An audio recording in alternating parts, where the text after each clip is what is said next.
think that'll be okay.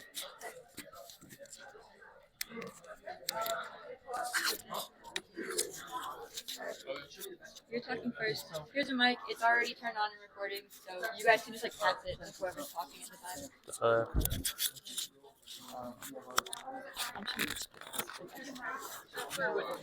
Yeah. So just, because I'm going to have to talk first, so I'll just keep it on me. Don't let me forget to hand it to yo. Let me switch. Sick, cool. We have a microphone. It's like another. Yeah. Yo, so after I do my opening, Yeah. Miles, you get the mic? Yeah, it is really hot in like all of these rooms. Right? Yeah. Then I go, then Kelsey. Yeah. I didn't want to do the mic thing. Like, so the attorney and the witness stuff. Huh? Attorney and witness speaking have the mics. Yes. Like we've got a set for us to pass around. We've got a set for you to pass around. Yeah. So just whoever's talking, just hand the mic to that person. So yeah. from And me it's already to on, you. so you don't have to push any buttons or anything. Back Just, to me. I only have 2 mics. So. Yeah.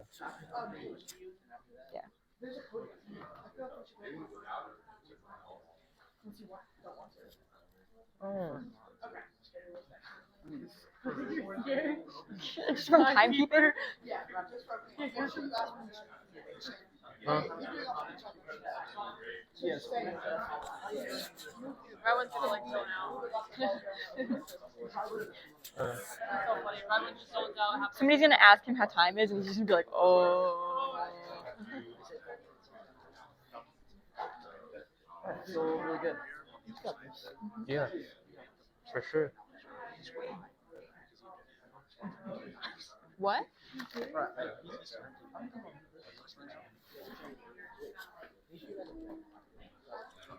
We're just objective general. Oh, he's definitely You lying? If you say general objections, should be good. How are we gonna point them out? Well, I showed up in that first one when they kept rejecting me getting the document in. I was scared. Yeah. I was just panicking. At least we know how to get past that now. There's a test. Yeah. Because we went against a good test. Mhm. So where are we supposed to sit now? I think it's that. Because look, it has like a little slot to put the papers through. Yeah. But so does that one. Yeah, but that one is on the left side. The witness has always been on the Okay. right. All of these. Yeah. Well, good thing I'm not the first witness.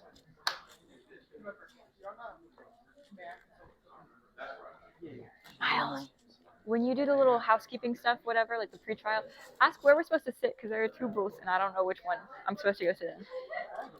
Yeah, I would think it's Yeah. You sure? Yeah, you always sit in that one. Okay. Uh-huh. that. I want to know who that one's for. Because that one has Maybe like bailiff or something. I don't know. Yeah. I don't know. I feel like that would be court clerk because it's got all the stuff with their notes and everything. Right? Yeah. Either way, if you I don't know. Why the? Oh. Is it already recording? Yeah, I went ahead and started it. Yeah. I was trying my best to get it to record the witnesses and the attorneys, but I couldn't get all of it in no matter where I put it. So it's gonna have like the back of their head and then all of our attorney desk.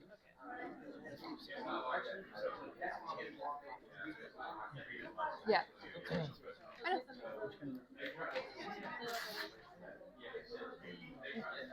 I'm not so sure about that. Maybe don't do that.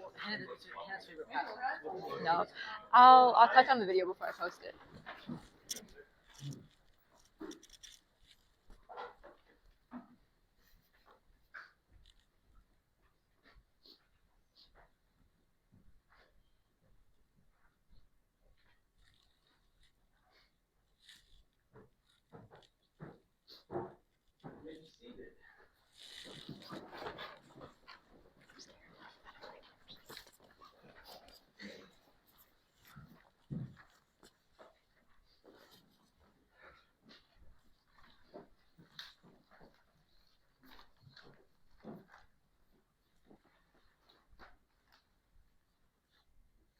You're here this evening for the case of the Aquatic Center for Exploration versus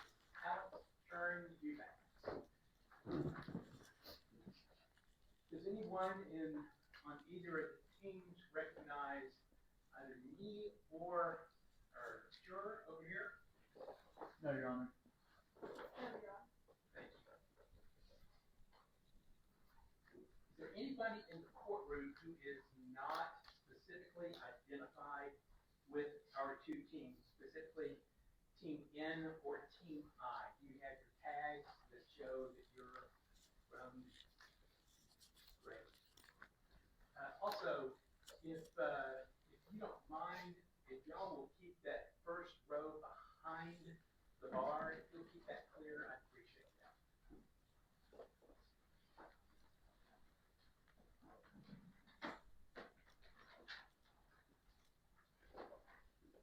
Just remember, are there any electronic devices inside the bar?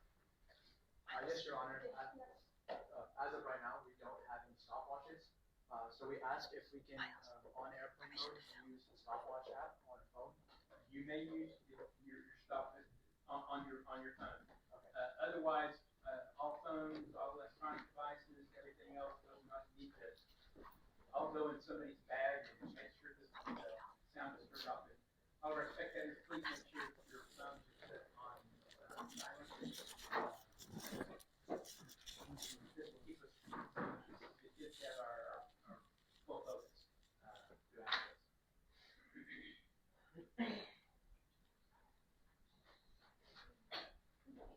We have timekeepers for both teams.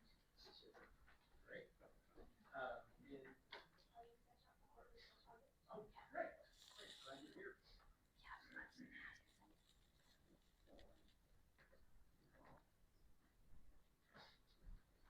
We have rosters. Yes, Your Honor. Okay. Bring one to me and pass one on to our juror.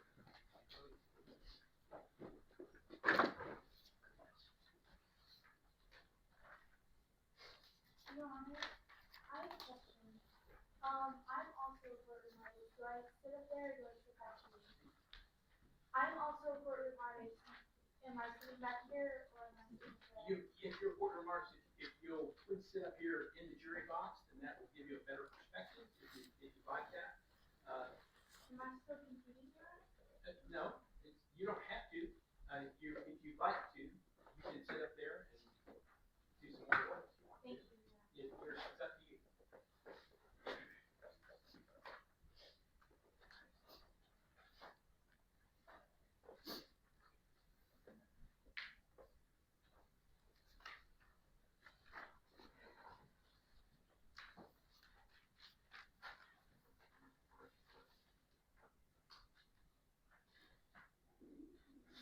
Okay, let's start with the plaintiffs. If you will stand and introduce yourself. Yes, sir. I'm Rashain Taku. I will be directing Terry Cloth and cross-examining Max Northshire. Hello, my name is Miles Whitmire, and I'll be directing Chris Leclerc, crossing Alex Chern Eubanks, and I'll be doing closing statement. Hi there, my name is Leslie West. I will be directing Jackie Lung and crossing Will Hanlon. And if you'd like to introduce My name is Amar Salman, and today I'll be playing Dr. Cloth. Sorry, Terrence Cloth. My name is Catherine Forthman. I will be representing the Jackie Lung. My name is Hannah Mobley. I will be playing Chris Leclerc.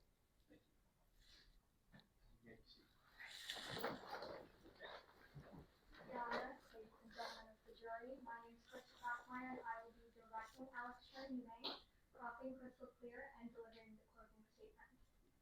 Your Honor, ladies and gentlemen of the jury, my name is Ella Coco. I'll be crossing Terry Cloth and directing Wilson Hanlon. Your Honor, ladies and gentlemen of the jury, my name is Bryce Hayes. I will be cross-examining Jackie Lung, direct-examining Dr. Max Northshire, and giving the opening statement.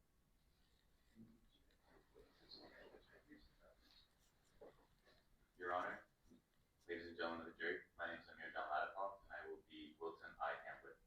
Your Honor, I am Drew Kinney, and I will be representing Dr. Max Northshire. Your Honor, opposing counsel, members of the jury, my name is Connor Francis, and I'll be representing Alex Chern Eubanks. Okay, all the witnesses, if you'll stand real quickly.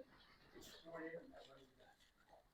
Do you promise that the testimony you are about to give will faithfully and truthfully conform to the facts and rules of the mock trial competition? You may answer by saying yes. Yes. Thank you. Please proceed. Okay, are there any preliminary matters that council have? Yes, Your Honor. Two things at hand. First off, we'd like to ask permission to record. Both sides are okay with this, as long as it's okay with you. Record, are you, a video recording? Yes, sir. Along with audio recording. We have the camera set up over there. Okay, you know the rules that, well, this is the third round. We'll take that down to the office, and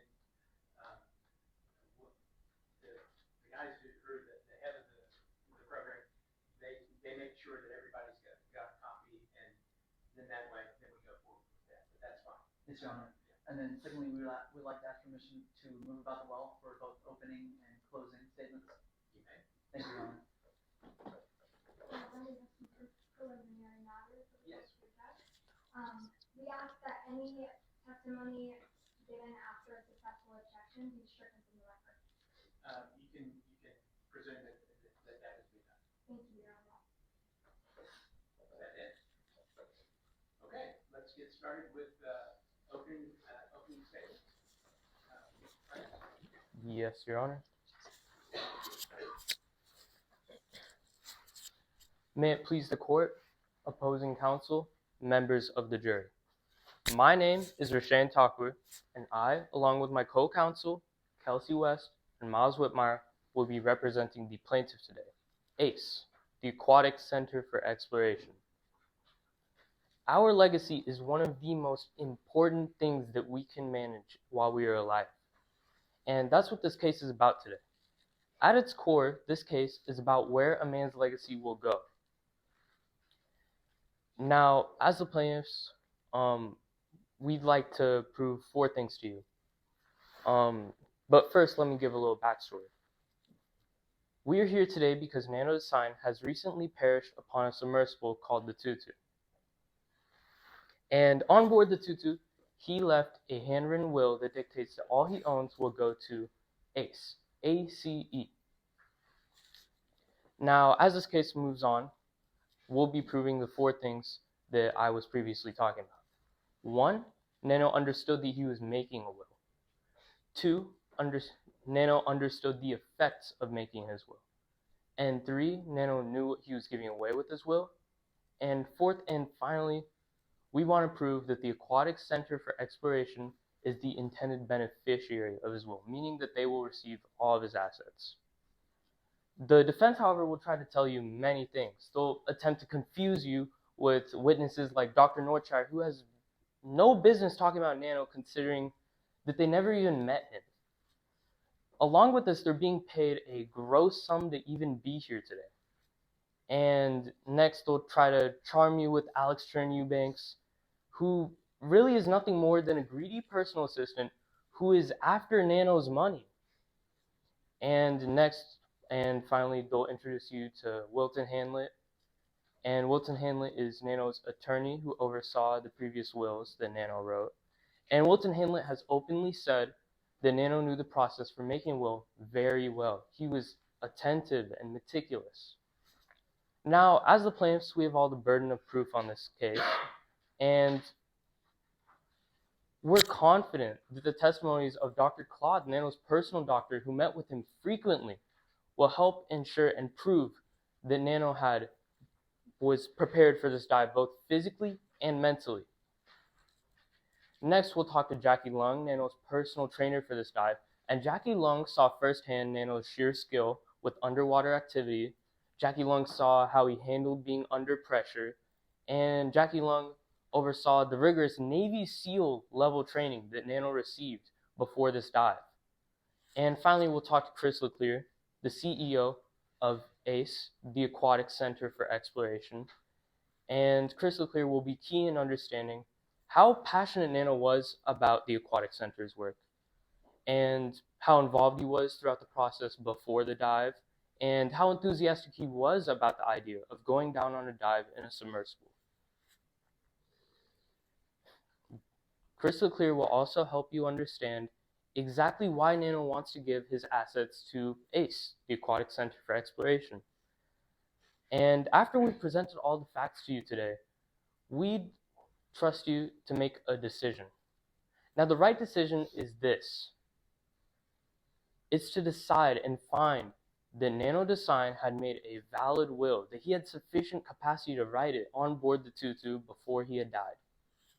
And a part of this decision is also to find that the intended beneficiary of this will, while Nano was sitting inside of the submersible, taking his last breaths and looking at the company's logo imprinted on the inside of the Tutu, ACE, that he knew he was writing and giving all of his assets to the Aquatic Center for Exploration. Now, as I finish off here, I'd like to leave you with a quick thought. As this case moves on, I'd like for you to think of ACE as the Aquatic Center for Exploration, because that's what we'll be proving as this case moves on. Thank you.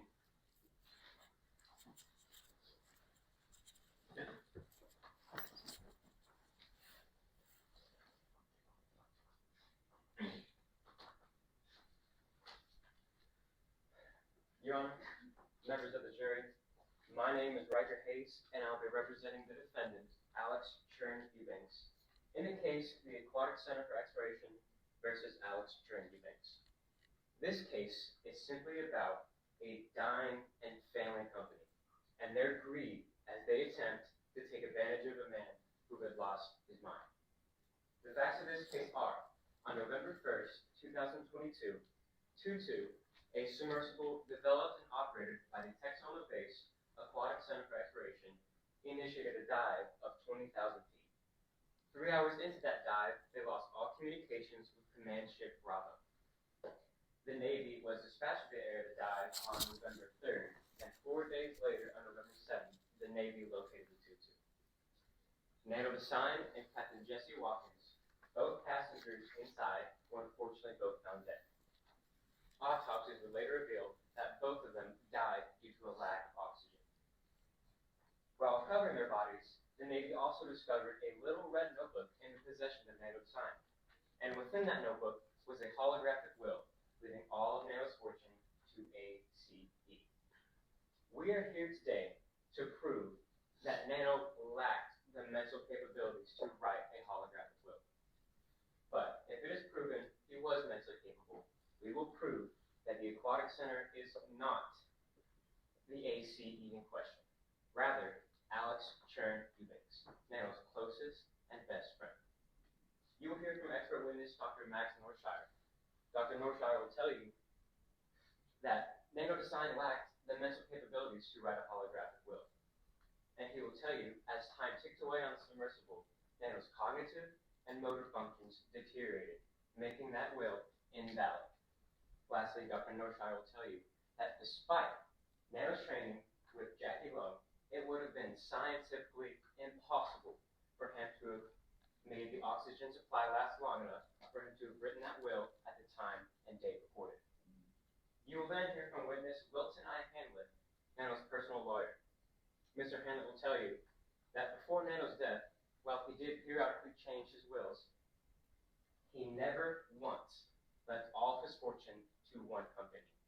He will also tell you that despite these periodic will changes, Alex Chern Eubanks was always left a sizable portion. Lastly, Mr. Hanlett will tell you that he had heard Nano Design refer to Alex as ACE a multitude of times. You will then hear from Alex Chern Eubanks, otherwise known as ACE, Nano's closest and best friend. Alex will tell you how he had been Nano's right-hand man since college, and he will tell you that Nano had called him Ace countless times throughout their partnership. Alex will then go on to tell you that before Nano's trip on the submersible, he began acting strange. He seemed rather obsessive and indulged in a hermit-like state, locking himself in his own room for 2 whole weeks. Lastly, Alex will tell you that Nano began to forget places he's been before, like on September 15th, when he failed to recognize his own garage tavern. In closing, ladies and gentlemen of the jury, I would like to remind you that this case concerns whether Nano Design possessed the mental capabilities to write a holographic will? And if he did, who did he leave his fortune to? The Aquatic Center, a company he had known for less than 3 months, or Alex Chern Eubanks, his closest and best friend? This case is simply about a dying and failing company and their greed as they attempt to take advantage of a man who lost his mind. Based on all the evidence you will see and the witnesses you will hear from, we ask that you come to the conclusion that Nano Design lacked the mental capabilities to write a holographic will. But if you decide he was mentally capable, we ask that you conclude that Alex Chern Eubanks was the ACE in question. Thank you. Your Honor, before we begin, I'd like to make an objection. A facts not in evidence to their opening statement. Rule that there's nothing that's in evidence because that was in fact an open statement. Yes, sir. We haven't had anything that you can respond to everything in the Mason case. So, objection. I just call first witness. Your Honor, at this time, we'd like to call Ms. LeClaire to the stand. Which table is it? This one? All right.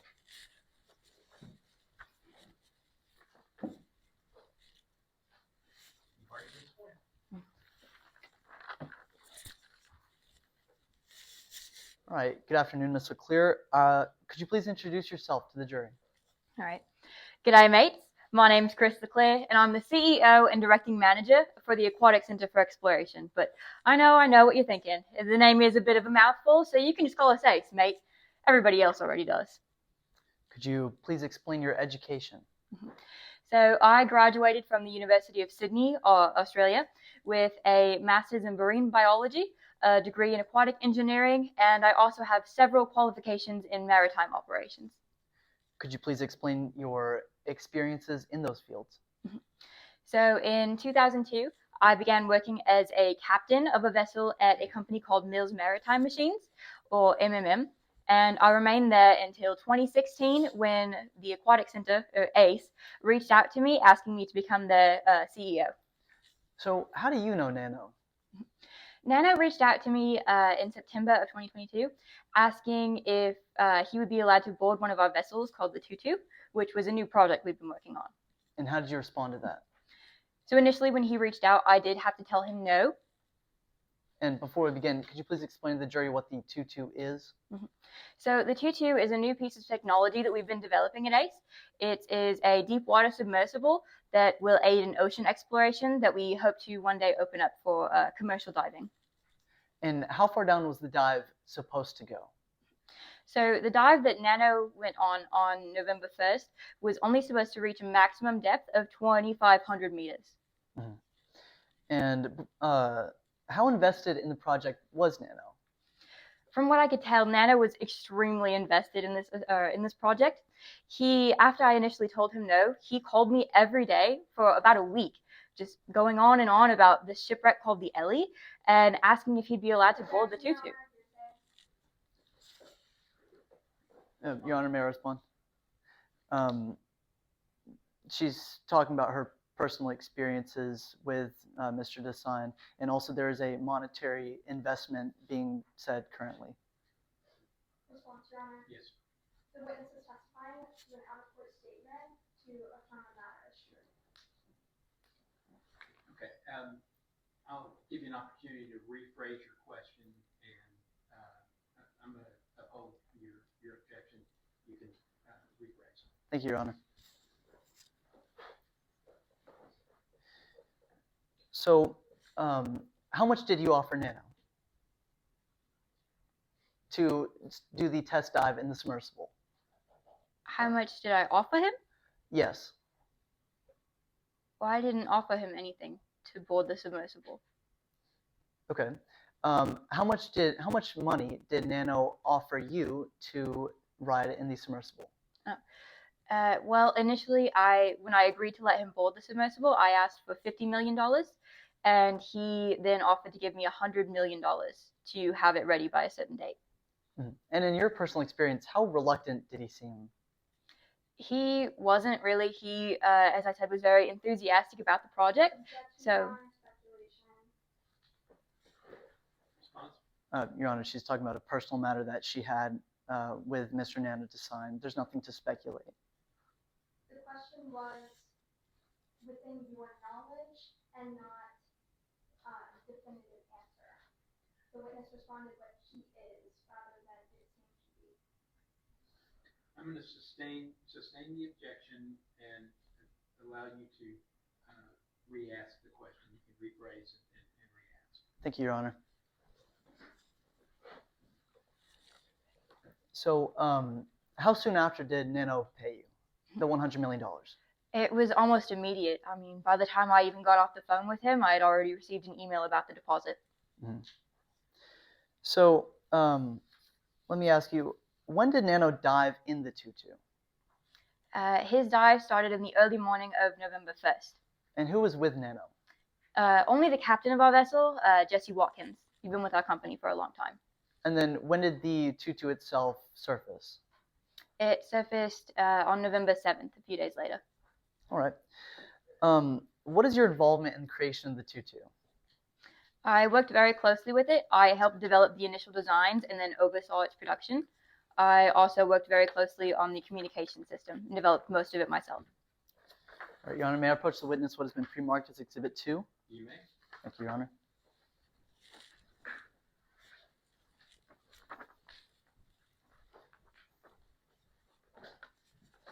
There you go. Your Honor, we ask that you be able to see the exhibit once given to the witness. That's fair. In the rules, I'm not required to. Do you all not have this? You have it. We'd like to see it clean and on. Thank you.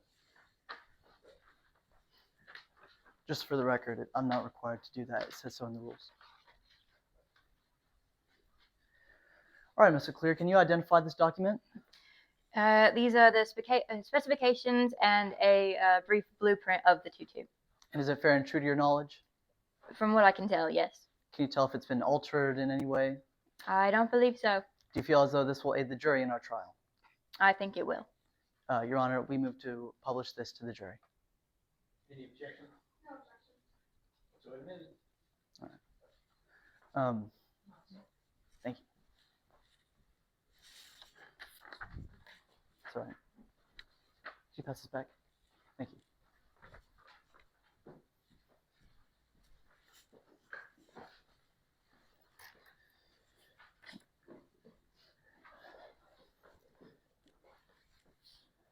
All right, Mr. Clear. So, based off of this, are there any, to your knowledge, what distinct markings are there on the inside of the tutu? Mm-hmm. So, on the inside of that tutu, there's this little circular well, which is where all of the passengers would have been sitting. And inside that little well, there's the ACE logo written in huge lettering. It's really remarkable. You can't miss it. Mm-hmm. So, based off of where Nano and Jesse were sitting, how likely would it be that they'd be able to see the ACE logo? There's no way they wouldn't have seen it, to be honest. It was right there in front of them in huge lettering. Your Honor, speculation. The witness wasn't on the submersible and therefore can't testify definitively that neither of them saw it. Response? Your Honor, it's Mr. Clear made the tutu, so they can testify to whether or not the ACE logo is on the wall or not. Also, it's in their fact statement. There's nothing to speculate, Your Honor. I'm going to overrule the objection. She can testify as to the material that's contained in the trial. Yes, Your Honor. Thank you, Your Honor. All right, so how many hours of oxygen were in the tutu? On the day of Nano's dive? Yes. So on the day of Nano's dive, the tutu had been stocked with 48 hours worth of oxygen for 2 average-sized adults, which should have been 3 times the amount necessary for the length of the dive, as there were only 2 adults in the tutu. And how soon in did Jesse Watkins pass away? To my knowledge, it was around 8 hours in. So with that being said, how much oxygen was left for Nano? Well, left in there after Jesse passed away, it should have been around 40 hours worth of oxygen for 2 average-sized adults. Your Honor, at this time, we'd like to pass the witness. Any cross-examination? Yes, Your Honor. Isn't it true that you own about 10% of your company as majority shareholder? Yes, that's true. And if this will is true and valid and the center is the intended beneficiary, then it and its shareholders would get the entirety of Nano's $14 million estate, correct? Yes. Landing you with over $1.4 billion, right? That is my understanding, yes. From a man you knew for a little over a month, correct? That is correct. And isn't it also true that the center is likely to go bankrupt if you lose this case? Objection, Your Honor. Relevance? Response? Response, Your Honor, it is pertinent to the disputed facts of who Nano would have left his estate to, and therefore it is relevant to today's case. This has nothing to do with the testamentary capacity of Alex Trin Eubanks, or sorry, of Mr. Nano to sign. I'm gonna overrule the objection for this time. She can proceed. Show us your direction where you're going with this.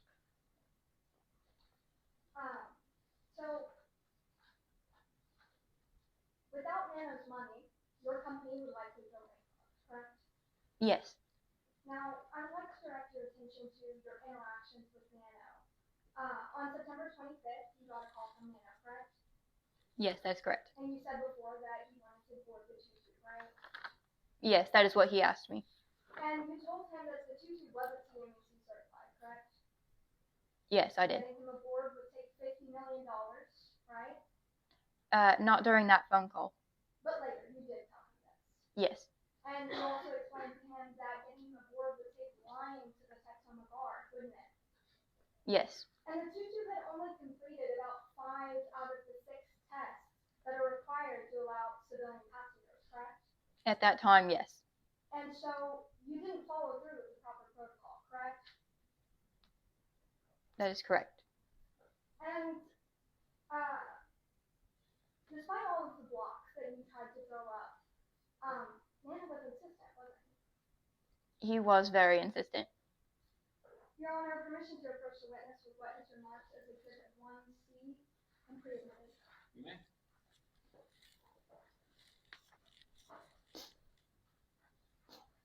Let the record reflect that I'm tendering a plaintiff a marked copy to the opposing counsel. Thank you. I'm now showing you what has been marked for identification purposes as Exhibit 1C. The date on here is September 29th, correct?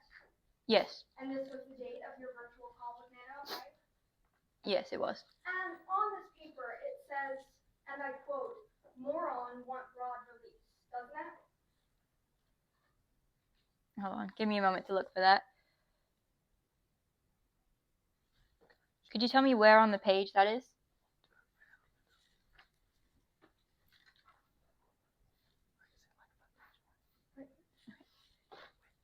Yes, that is what that says.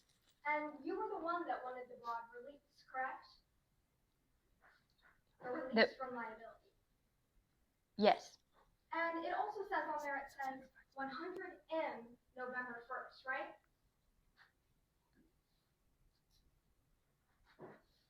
November 1st was your deadline date, wasn't it? That was when he wanted me to have the tutu ready. And 100 million was the amount that Nano had given you, right?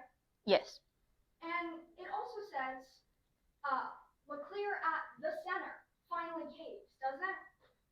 It doesn't say LeClaire at Ace finally caves, does it? No, it does not. So all of the blocks that you had claimed to set up fell at the promise of 100 million and a release from liability, didn't they? Yes. And it also says the word on there, it says November. Do you know what that means? I'm not sure, no. So it seems that in late September, Nano was seemingly writing nonsense, right? Objection, Your Honor. Argumentative. Response. No response, Your Honor. May I respond? Yes. She's clearly she's clearly phrasing her question to try to get her to say something in a specific way. Now, it says nano-member on there, and you explained that you don't know what that means, do you? No, I don't. So it seems that Nano was seemingly writing nonsense, correct? Not Objection, necessarily. speculation. Overruled. Nano was writing nonsense on this piece of paper, wasn't he? Not necessarily. Are you saying that it only means something to Nano? It might mean something to him, and other people might know what it means. I specifically Do don't you know what it means. Of anyone other than Nano who knows what this means? No, but that doesn't mean that no one else knows what that means. No. Permission to publish the exhibit to the jury? You may.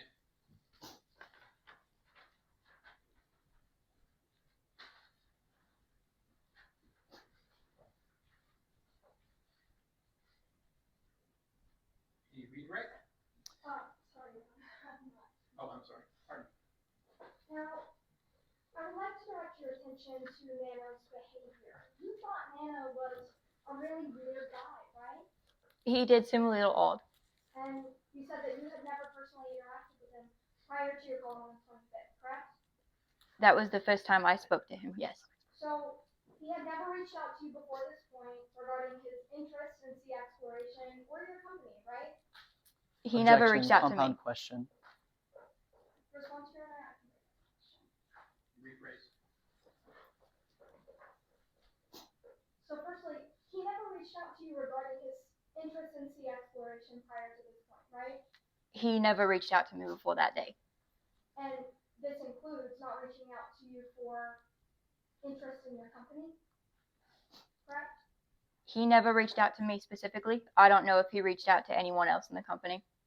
Now, this means that you couldn't have possibly known whether there was any distinctive change in Nana's behavior from prior to the point you met him, correct?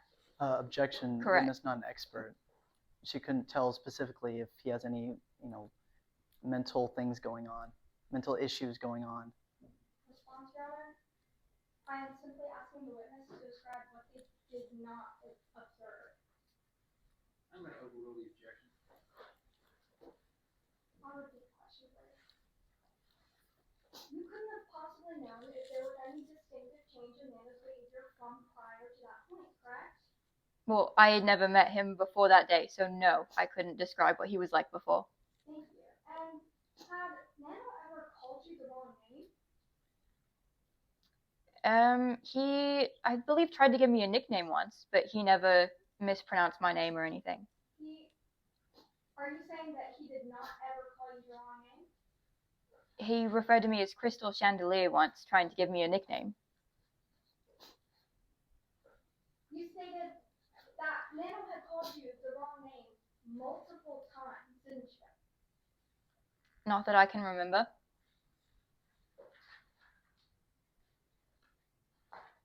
Do you recall making a statement on January 15th of 2023? Yes, I do. Would it help you if I refresh your memory regarding the statement? Please do.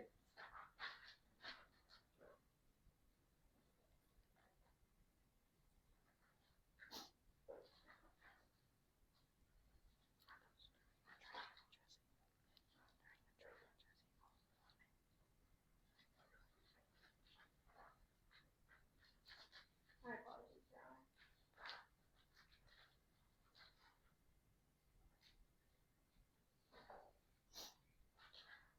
I'll move on. So your name isn't Crystal Chandelier, correct?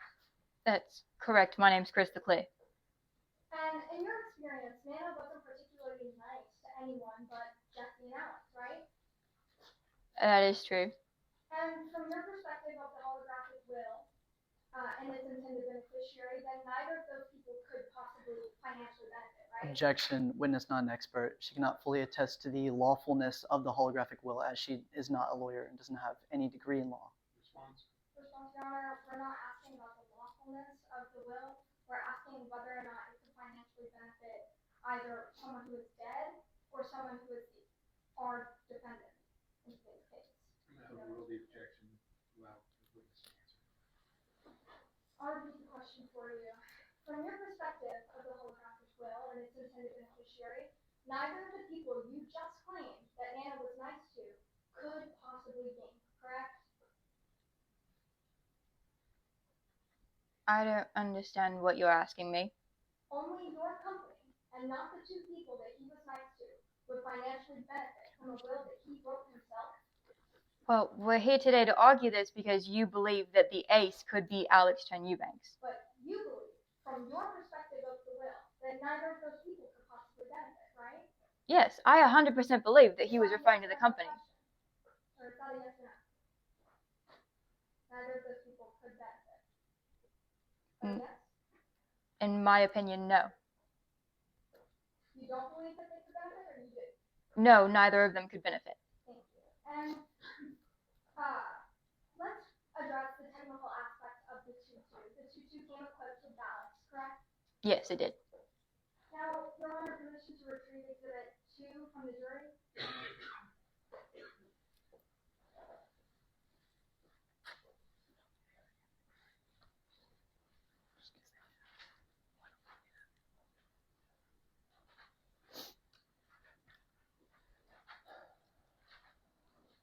Now, I am now showing you what has been marked for identification purposes as Exhibit 2.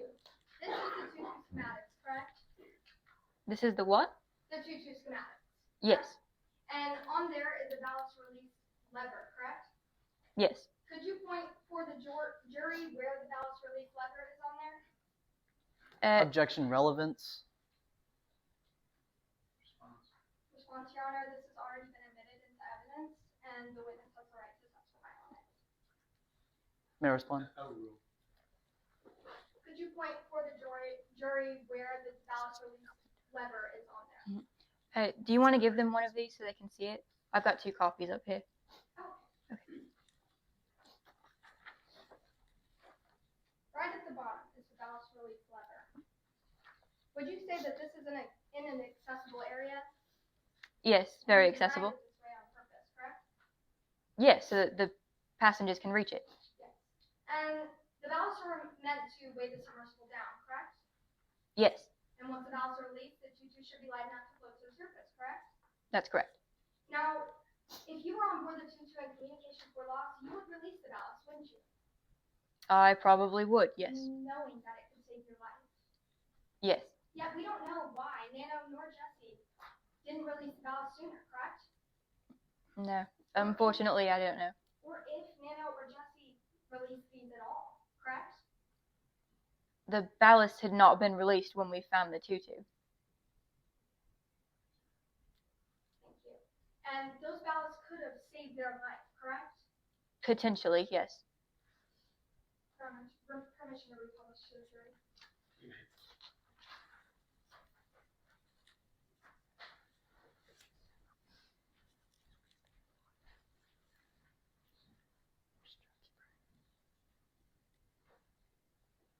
Now, finally,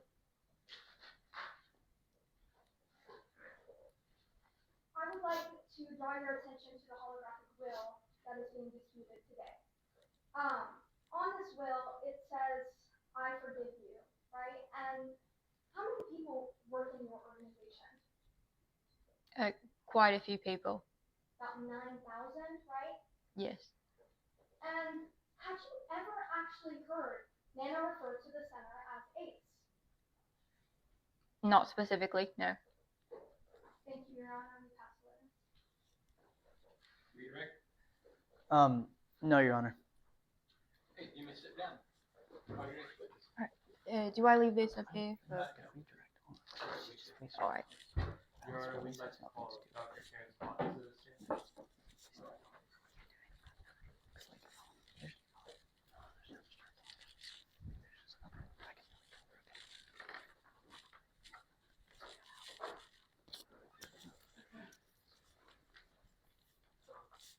Good afternoon, Mr. Clark. How are you? I'm good. How are you? All right. Mr. Clark, please introduce yourself to the court and jury. Good afternoon. My name is Terrence Clark. I'm 37 years old. And I was Nano's personal assistant. What, if any, education do you have? I graduated from Texas High School, and further went on to get my medicine degree. In my medical degree at Brunei Medical School, I graduated top 25 quarter of the class. And what, if any, experience do you have within the medical field? Well, once I graduated medical school, I went on to work for Shoals Medical, Medical Municipal Hospital. Further on, I went to Deadman. I completed my residency at the Deadman Center. Further on, I also worked at walk-in clinics as a residency technician. How did you meet Nano? Me and Nano met in high school. We hung around summer groups, so we got along. And how would you describe Nano? Nano, we quite trustworthy. There was very few things we did not. So how do you become Nano's personal physician? Well, at our 15-year high school reunion, we kind of reached into our friendship, and he asked me to become his And what did your responsibilities consist of as his general practitioner? I did do tests, performed his physicals, and was on call whenever needed. Can you elaborate on how often you met with Nano? I met with Nano once a week. How do you describe how well you knew Nano? I knew Nano pretty well, since I met with him very often. We talked about many different things. Was there anything noticeable that occurred with his health during your time as his general practitioner? Nothing that stood out to me. There was one time in 2020 where he went on a mountain climb, and he came back with some slight breathing issues, but nothing that I couldn't fix. So there was no lingering effects. All right. Could you describe the people surrounding Nano during his checkups? Well, during his checkups, there would only be one person that consistently was around Nano, and that would be Alex Eubanks. He was the primary person. Was there anything you noticed about the relationship? Alex Eubanks seemed relatively sketchy. He just kind of seemed off. I never could put my finger on it, but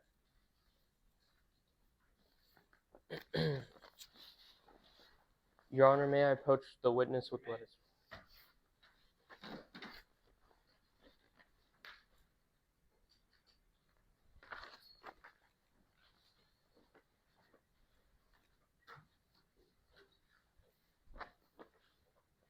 Do you recognize that? yes. Could you please identify it? These are my physical examination notes, which I wrote myself. For Nano's last physical. And do you think it will aid the jury in understanding your testimony today? Most definitely. Your Honor, we'd like to tender and publish Exhibit 6 to the jury. No, Your Honor.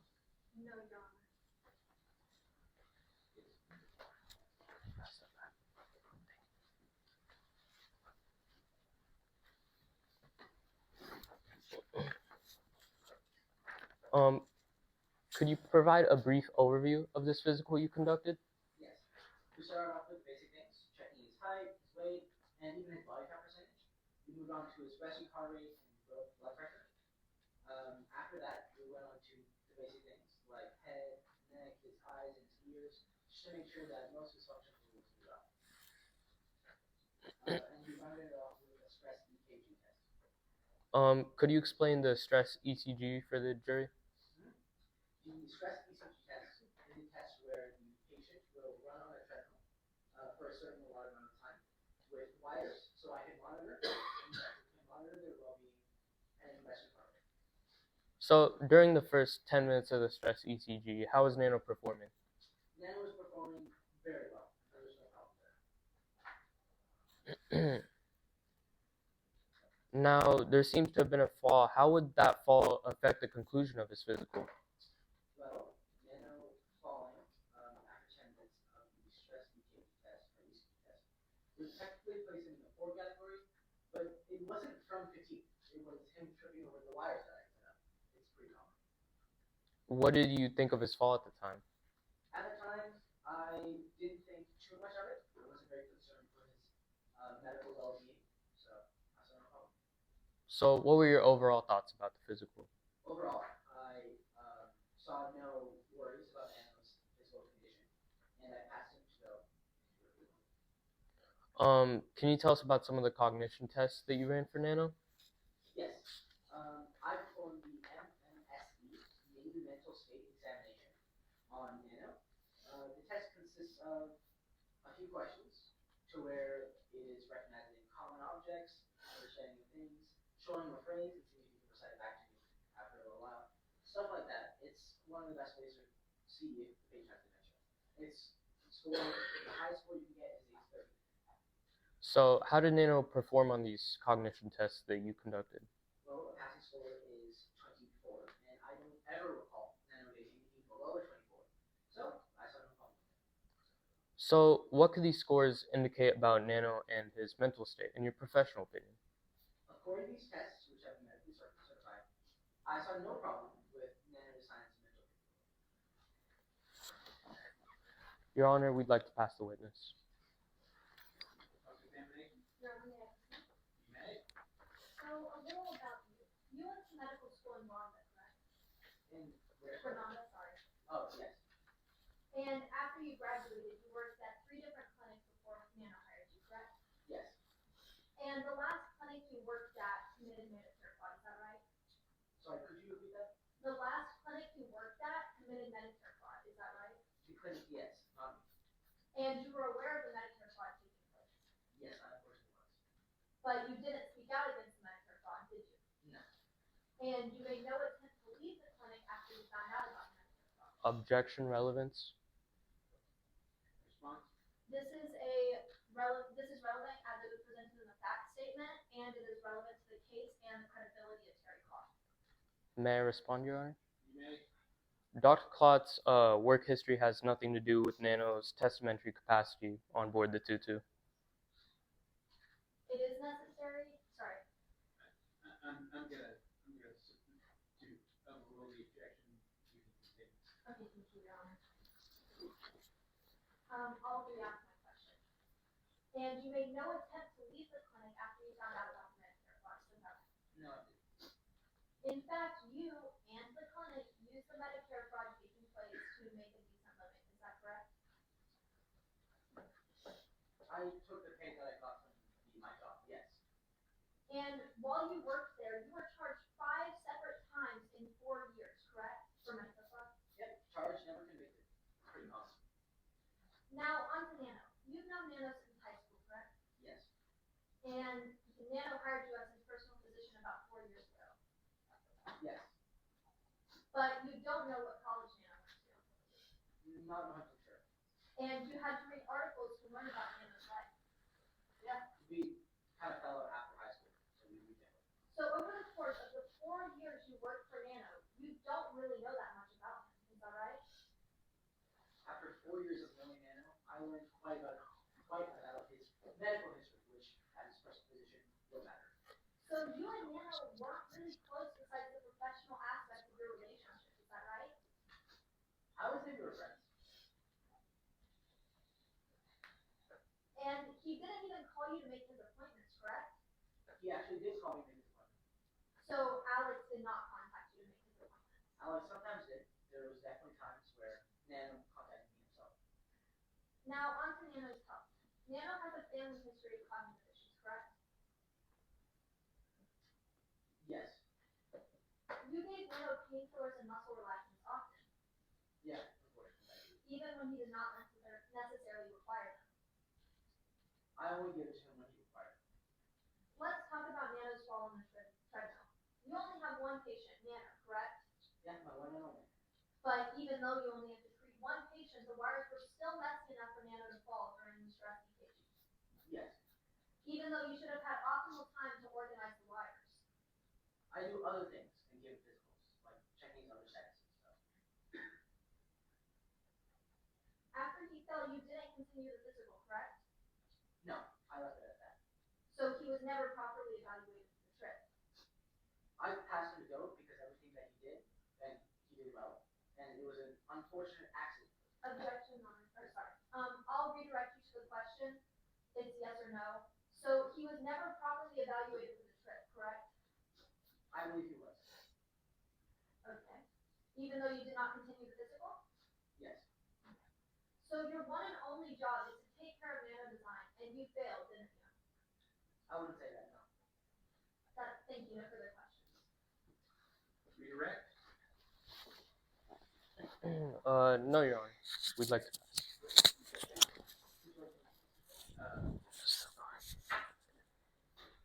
Call your next witness.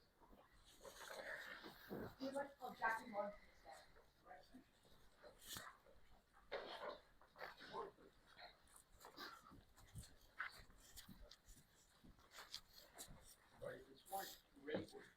Yes, sir. Hi, Miss Lund. How are you? Outstanding, ma'am. How are you? Outstanding. Can you please introduce yourself to the court? Good afternoon, everyone. My name is Jackie Lung. I'm a lifelong Texoma resident, 50 years old, unmarried, but I'm on all the dating apps. And if that didn't knock you off your shoes, I am a Navy veteran. Can you please elaborate on some of the experience you have? Well, as I said, I was in the Navy for some odd 20 years after graduating from the Naval Academy right out of high school. After that, after being in the Navy, I retired 4 years ago, and I started leaving the dive and survive dive scuba company. And what did you do while you were in the Navy? In the Navy, first off, I started as a sonar technician specialist, so basically the eyes and ears of any submarines. I specialize in submarines, anything in the Navy, anywhere around the world. It was really cool job, and eventually I went into the Special Forces for the Navy, which is also really cool. And what experience do you have with the medical condition called hypoxia? Hypoxia. Well, as I said, I was in the Special Forces, and in Special Forces, I specialized with going underwater and dealing with explosives in it. I had one engagement where I went underwater, put explosives on the stern of a boat, it exploded, and from there, I woke up in a hospital. I was legally dead for 2 minutes. My oxygen tank was out for 5 minutes before that, making me clinically hypoxically dead. Can you explain to the court what hypoxia is for anyone who doesn't know? Hypoxia is basically when your muscles run out of oxygen within the cells and make you less able to do things regularly. That's basically the best I can provide it. Your Honor, I'd like to admit Jackie Lung as an expert in hypoxia and submersibles based on her experience. Your objection is not a foundation for her to be an expert witness. May I respond? You may. She was in the Navy and worked on submersibles for a countless amount of years. Plus, she has had extensive training with hypoxia due to her special forces and the experience that she had. Brief response. One experience with hypoxia does not make you an expert on the matter. I'm going to sustain the objection and give you the opportunity to further qualify your witness. Yes, Your Honor. When you were in the Navy, did you receive any special training with the Special Forces about hypoxia? Yes, I did. It was specifically for the Special Forces. I mean, I didn't receive any overly special training. It was mainly just like the basic stuff. I got more into training that stuff when I started my dive and survive scuba company. So would you say you have an adequate amount of training with hypoxia? Yes, from what I learned when I started the dive and survive dive scuba company. Your Honor, once again, I'd like to admit Jackie Lung as an expert in submersibles and hypoxia. Your Honor, once again, I'd like to reject without a foundation laid. She only has basic experience, and she has no educational background in the subject of hypoxia. Your Honor, may I respond? Okay. She teaches a class about hypoxia. That's her job currently. I'm going to overrule the objection and allow her to be proceed. Yes, Your Honor. All right. How do you know Nano? I know Nano because he's one of my rich folk clients that are in the dive and survive scuba company. I provide him IHT trainings, or at least I did. And how much did he pay for these trainings? For these trainings, in total, he paid about $252,000, $352,000. It's quite a bit, but he paid it on his own will, quite quickly, I'd say. How quickly? Pretty much immediately. As soon as I put down the price, he paid it immediately, next day. And who, if anyone, did Nano bring to these trainings? Once he brought his secretary or his assistant, Alex Eubanks. And how was Alex referred to by Nano? He's referred to as Alex. Back to the trainings. When did these trainings start? These trainings started the Special Regiment October 4th, 2022. And what training exactly did you give Nano? At first, I started with the regular training I give all the rich folks, but he quickly accelerated into the more strenuous version. All right, and you said something about giving him intermittent hypoxia training, otherwise known as IHT. Can you please explain what that means? Intermittent hypoxic training is basically these trainings I gave him. It's one example I give is I put him on an exercise bike with a low oxygen mask, and basically the entire thing is to give him less oxygen than what he's normally used to and still giving him the same results actively in athletics and everything else. And what does this training do exactly? It makes him more cognitively capable. And can you, why did he accelerate into the varsity version of the training? I mean, he was crazy. He went straight. His lung capacity was crazy. It seemed like he had superb diving skills. He passed all of my generic tests that I put everyone through. He just went straight into the more advanced just because of that. And based on your observation and experience training Nano, how would you describe Nano's lung capacity? Superb. And can you elaborate more on the exercises you gave Nano in regards to like a lack of oxygen? Well, some of the tests that I gave him for the more strenuous, more on the terms of the Navy SEAL that some people may be talking about. One of the things I can say that happened is I shoved him underwater 120 feet in full stealth diving gear. From there, he got spun around disoriented. By the time you go 120 feet underwater, you're supposed to run out of oxygen, and that comes to a shock to the diver. And his only mission was to get back up without, tangling himself up, and he did it perfectly fine. So how did he respond when you put him in these types of situations? He was super calm. I mean, I thought he'd have a hissy fit, but he definitely didn't. He's performed better than many Navy SEALs that have gone through that exact same training. He went straight up, perfectly calm, figured it out. And can you tell me about some of the things you were monitoring during Nano's trainings? I monitored basically everything. His heart rate, his breathing rate. I got to make sure I don't kill anyone on these things. So I monitored everything constantly. And can you describe these vital signs that you monitored? He was perfectly fine, nothing out of the sorts. Otherwise, he wouldn't be going through all the trainings. And what was Nano like when you were training with him? Personality-wise? Yes. He was very distant, very aloof. I mean, he's pretty cute, but I thought he was playing hard to get. He's just pretty distant with me, I guess. Your Honor, she's talking about the experience that she had with Nano and his personality. It directly relates to whether the trainings got to him in his head or anything or messed up his cognitive ability. I'm going to overrule the objection. Your Honor, permission to approach the witness with what has already been admitted as Exhibit 2. You may.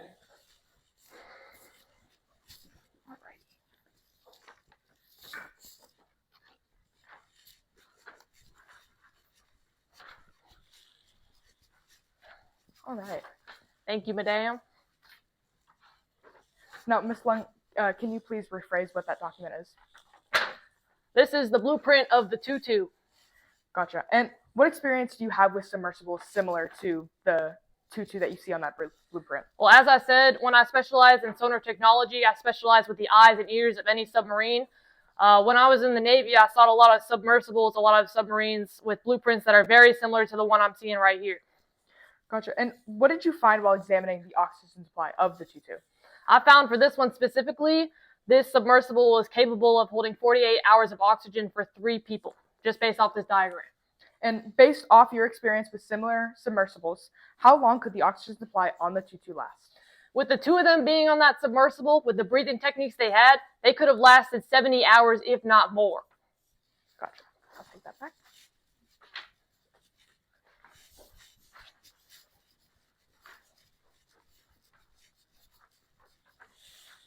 And one final question for you, Ms. Lung. Are you getting paid any to be here today? Absolutely not. I'm not getting paid a dime. Wish I was. We'd like to pass the witness, Your Honor. Examinate. 5 minutes remaining.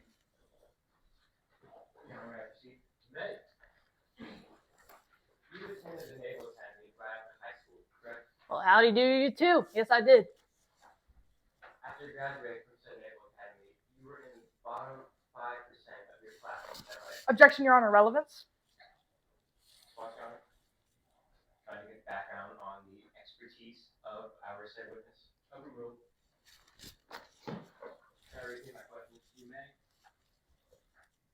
graduating from said Naval Academy, you were bottom 5% of your class. Is that right?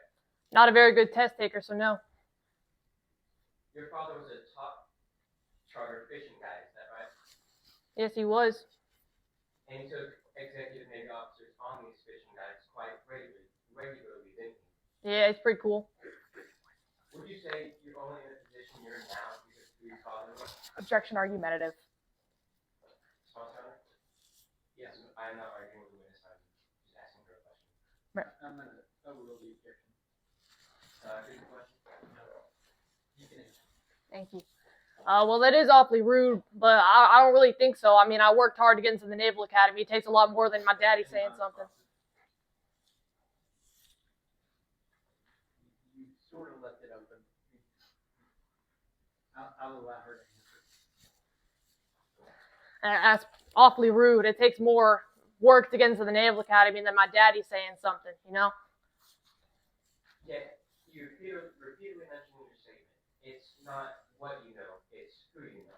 I did say that. Let's move on to your time with Nano. You began training with Nano, or met Nano on October 1st, is that right? Met him September 29th. Did you begin training with Nano on October 1st? On October 4th. When Nano suggested being put through special forces and breathing techniques, you audibly scoffed at that suggestion, is that right? Yes, I did. When you scoffed, that set Nano off, didn't it? Yeah. Would you say that he was rather aggressive and quick to anger? Kind of like all men. Is that a yes? Yes. When Nano physically signed a check to pay for the facility, he seemed somewhat hesitant, didn't he? Like a kindergartner. Objection, speculation. Overruled. Like a kindergartner. Nano failed to complete the training course, right? The training course? Yes, he did, because he went on the dive. And this was because he skipped the last week and a half of training, is that right? Yeah. Your first name is Jackie, correct? Yes, it is. And yet on his last training day, he repeatedly called you Zachy, is that right? Twice. In your statement, you mentioned how scuba diving training would not have been productive for Nano, is that right? Other than breathing. You also stated that despite using the breathing techniques, it would have been impossible for him to have made the oxygen supply last long enough for a rescue, is that right? Still would have lasted 70 hours, but yes. You then say that you were not shocked to hear both Nano and Jesse Watkins were found dead, correct? Yes, sir. I mean, they're stupid. Jesse received the same training you gave Nano, didn't he? From another instructor, yes, but not from me. We still had the same type of training, is that right? Yes. According to your previous experiences, when oxygen depletes, impaired judgment and muscle confusion follow, doesn't it? Repeat the question, please. According to your previous experiences, when oxygen depletes, impaired judgment and muscle confusion follow, doesn't it? Yes, sir. And this can make it extremely difficult for a person to think rationally and logically and make controlled movements, is that right? Yes, sir. The mental stress of facing your impending death would have been quite traumatic, wouldn't it? Possibly. No further questions, Your Honor. Can you redirect? Yes, Your Honor. So you said that Nano was often acting a little aggressive and everything. In your experience training people, why do you think he was acting that way? Acting aggressive, you mean? Yeah. Well, I mean, some of them do sometimes. Objection, speculation. Your Honor, I asked in her experience training other clients. I'm gonna allow the question. Please continue your answer. A lot of them get aggressive because of the techniques I use to try and get them out of their comfort zones.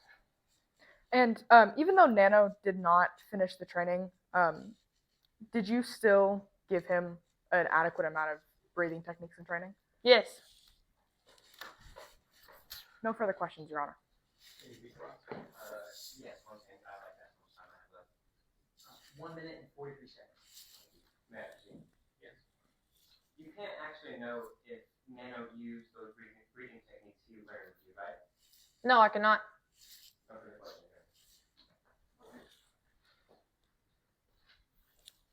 Assuming that the plaintiff's rest. Yes, Your Honor. Okay, let's move on. Call your first witness. My dismissed, Your Honor. Yes, you may sit down. Thank you. Wait, what? The defense calls Dr. Maxwell. Oh my God. Thank you for your service.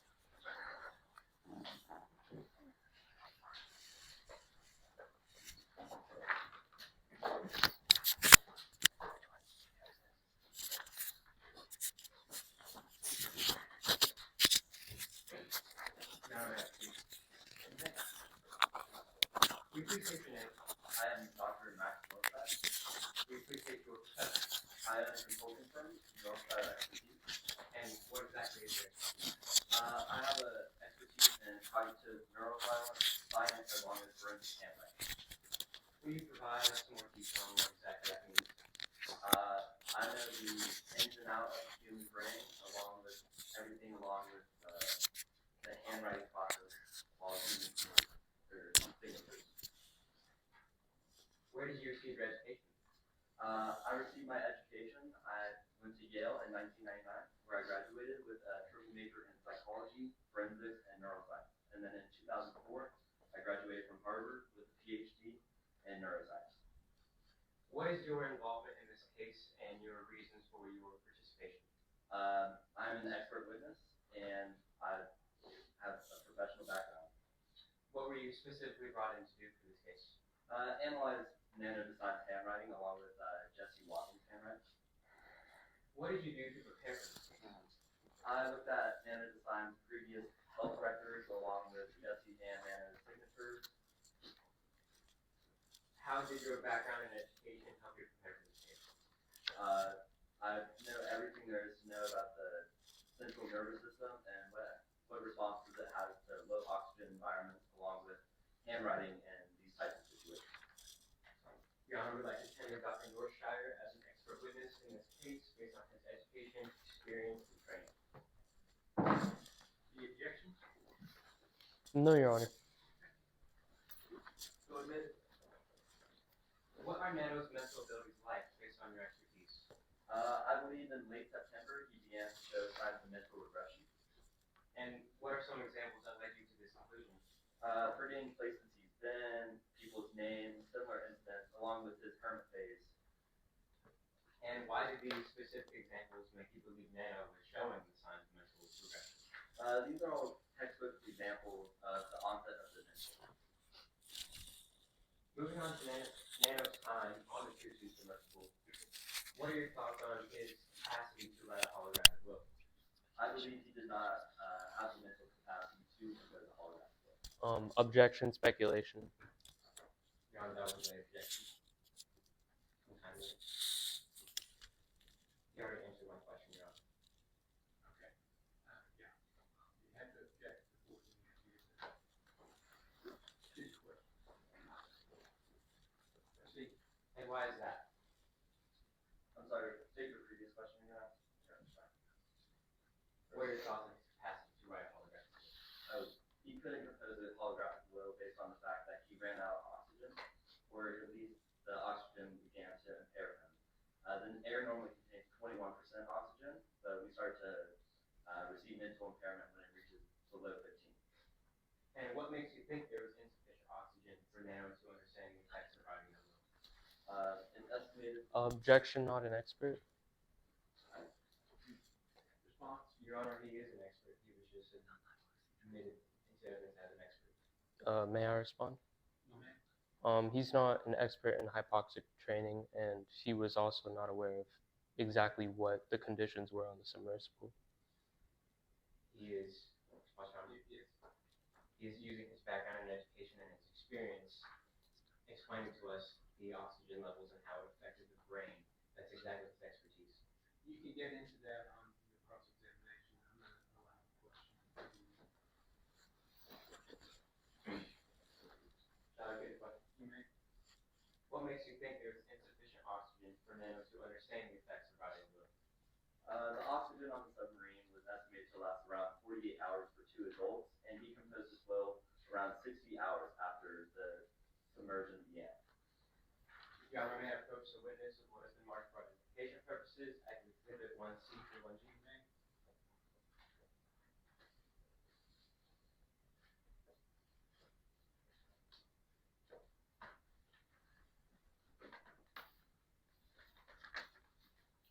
understood the exhibit are admitted. Or already published. Rather.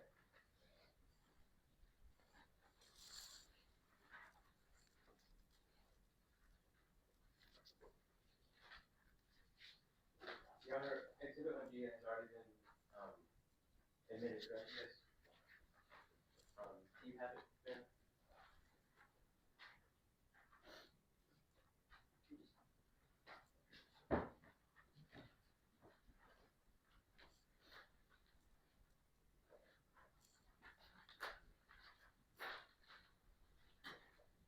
I now hand you what has been marked as Exhibit 1C through 1G. Would you please identify first?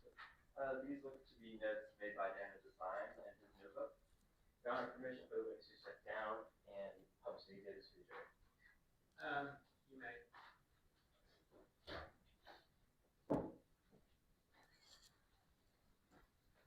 With using each exhibit, will you go through and show us how Nano's cognitive and motor functions were deteriorating based off of his handwriting? You can see there's inconsistent formatting as well as random capitalization all throughout the paper and inconsistent font size. What about Exhibit 1B? 1B, he, for some reason, adds this random letter spout right here, as well as an indent for no reason, and once again, random capitalization, along with at the bottom, November. What about Exhibit 1E? Exhibit 1E, he does similar things, just simple one word, it's hard to, there's nothing really going on. He has random capitalization again, and what about Exhibit 1F? 1F, this is where his formatting becomes really inconsistent, and once again, random capitalization, and you can just really see the mental deterioration taking throughout. And finally, on Exhibit 1G, would you share any details you can about his signature, particularly in relation to the estimated oxygen supply? I believe his signature is like this due to the oxygen supply being so low and his central nervous system being so deteriorated. Your Honor, would you publish Exhibit 1C or 1G to the jury?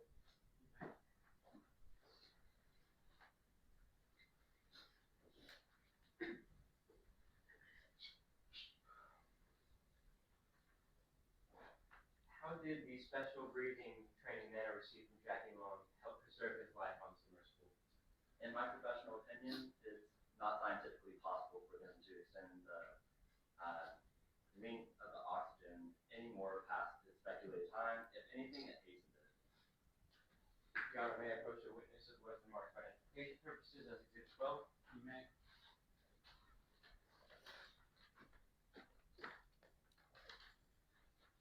I now hand you what has been marked as Exhibit 12. Will you please identify it for the jury? This is Jesse Watkins' last letter to his wife. Your Honor, permission for the witness to step down once again. You may.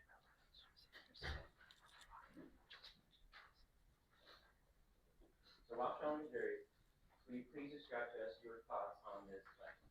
Well, I've analyzed Jesse Watkins' previous handwriting, and it's very sloppy, and he's never had this type of messy writing style, as well as he misspells his wife's name and his own last name. And why would his mental status be declining? From the low oxygen inside the environment. And how is this relevant to Nano and his capabilities to write a holographic book? Because Jesse Watkins drafted this letter hours before Nano even composed his book. John, do you publish this to the jury? You may. No further questions.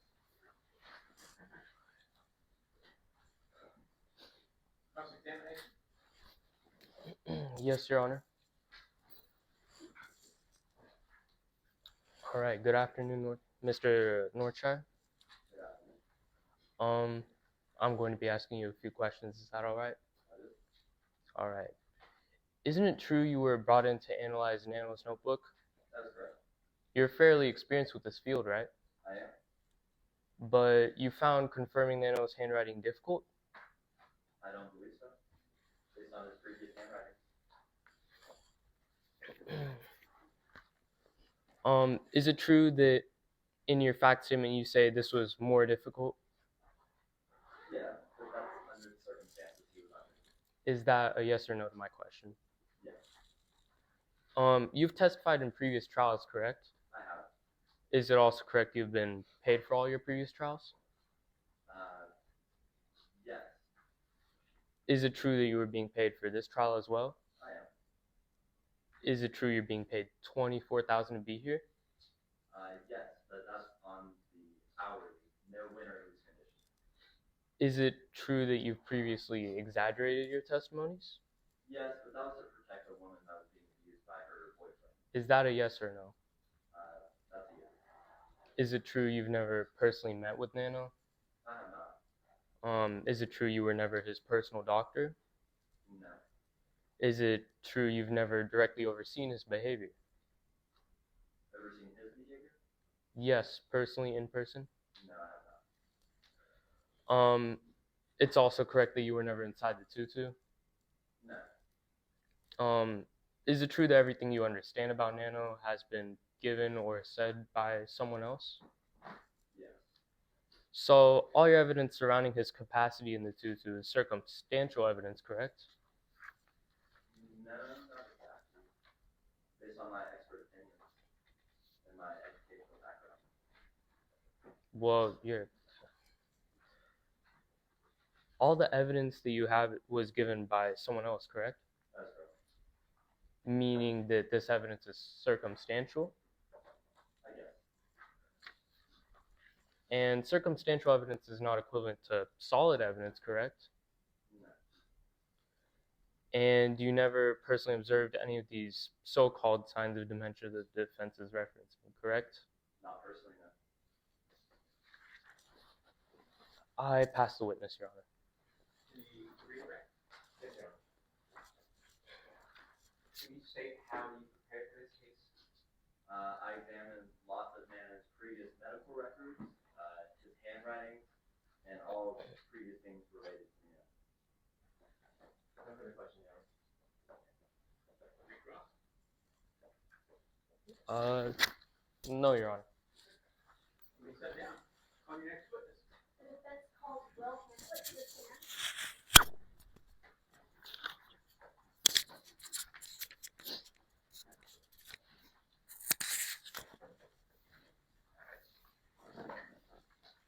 Your Honor, may I proceed? Please state your name and age for the court. My name is Will Knight Hamlet, age 34. My bar number is 241151. Let's talk about you and Nano's relationship. How long have you known Nano? I met Nano on a flight to New York 6 years ago, and we hit it off and we've been friends ever since. And would you consider Nano one of your closest friends? 100%. Definitely one of my closest friends. He's been one of my best clients, one of my most consistent clients, and I've honestly just looked up to his determination. What's Nano's joke of choice?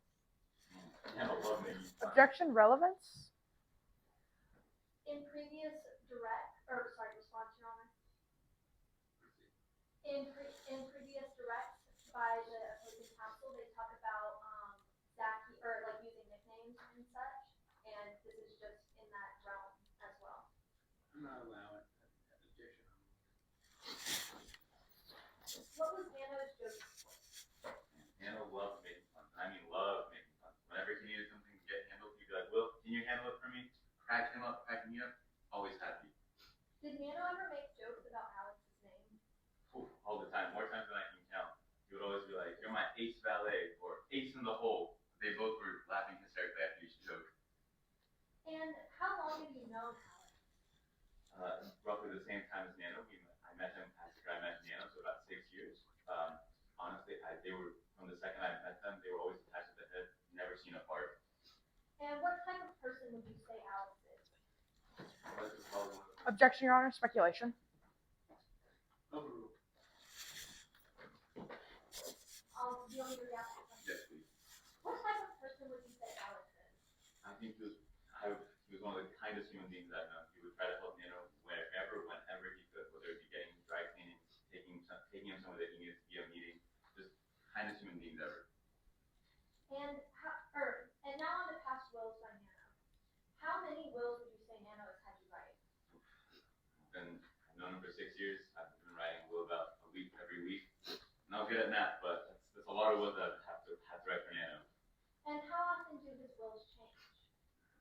once a week, and whatever charity he feels like he wants to add, that's what we do, and I do as he pleases to his wills. And who is always included in these wills? Alex was always included in every single will I had to draft for Nano. And please tell the jury if Nano has ever left all his assets to one company. No.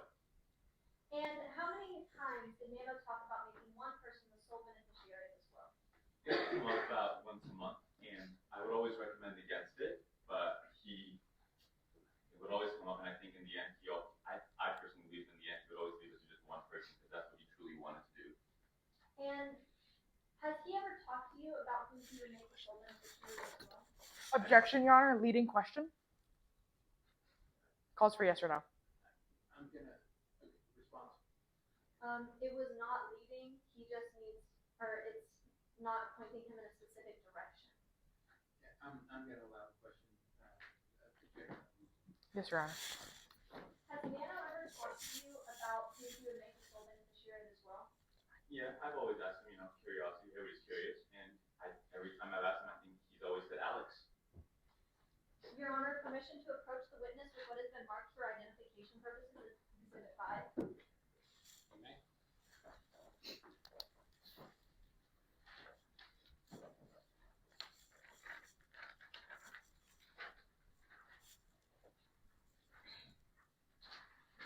Would you identify this for the court? This is the last draft of the charity trust before Nano went on submersible. And is this a true and accurate copy of the original? Yes, it is. Was this conducted in the typical order of business? Yes, it was made in one of our meetings. And who wrote this? I did. Was this a regular process? Yes. Okay. Your Honor, permission to admit Exhibit 5 into evidence? No, Your Honor. Will you tell the jury where the aquatic center is on this will? The aquatic center is not present on this will. And what day was this will created? October 15th, 2022. And will you give us a specific example of Nano holding grudges? The best example I could give is his manager, Taylor DeVos. She up and left one day and never showed up again. And Nano made it a point to keep her at the very top of the will as number 1 and give her 0%. And honestly, if that's not a grudge, I have no idea what you would call a grudge. Your Honor, permission to admit Exhibit 5 or publish Exhibit 5 to the jury? Amen. And that'll be the end of questioning. I pass the witness, Your Honor. Yes, Your Honor. Hi, Mr. Hamlet. My name is Kelsey. I'm going to ask you a few questions today, okay? All right. And how often were you with Nano? I would meet with him once a week, so at the minimum, weekly. Gotcha. Is it true that Nano changed his charity trust or will quite frequently? Yeah, he would change it with whatever charity he wanted to add or take away. Is it true that on said charity trust, he gave a donut shop worker almost $100 million? He did, and then he proceeded to take it away at one of our next meetings. Okay. Is it true that you saw Nano add numerous different companies to his will? Can you repeat that? Sorry. Is it true that you saw Nano add numerous different companies to his will? Adding? Yes. Okay. Charities mostly, not essentially companies. Is it true that you said that Nano was unpredictable when it comes to changing the list on his will? Sure. I wouldn't say it's unpredictable. Is it true that Nano changed said charity trust on October 15th? That was the most recent draft, so it's a long time, but I think we did add a couple of charities in there. So, in your opinion, do you believe that Nano could have changed his mind about his will in those few weeks leading up to the dive? I couldn't tell you what he was thinking at that time and moment. In your opinion, working with him for so long, would you say maybe he changed his mind? Maybe not. I can't tell you this. I can't tell you what he's thinking at that moment in time. Okay. Is it true that you were upset about not being in his charity trust? No. I wondered, but I never felt like physically upset. Objection, Your Honor. Facts not in evidence. He says in his fact statement that he was upset about not being in his charity trust. I don't think that's an objection. You have something that you want to raise in terms of impeachment or something like that, you're welcome to do that. Okay. I withdraw my objection.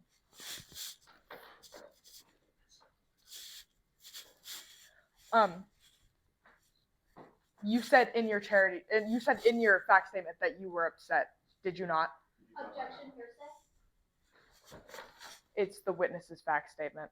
It's directly related to. I'm gonna overrule that objection. Can you please continue your answer? By any chance jog my memory? I don't recall just specifically saying that. Yes.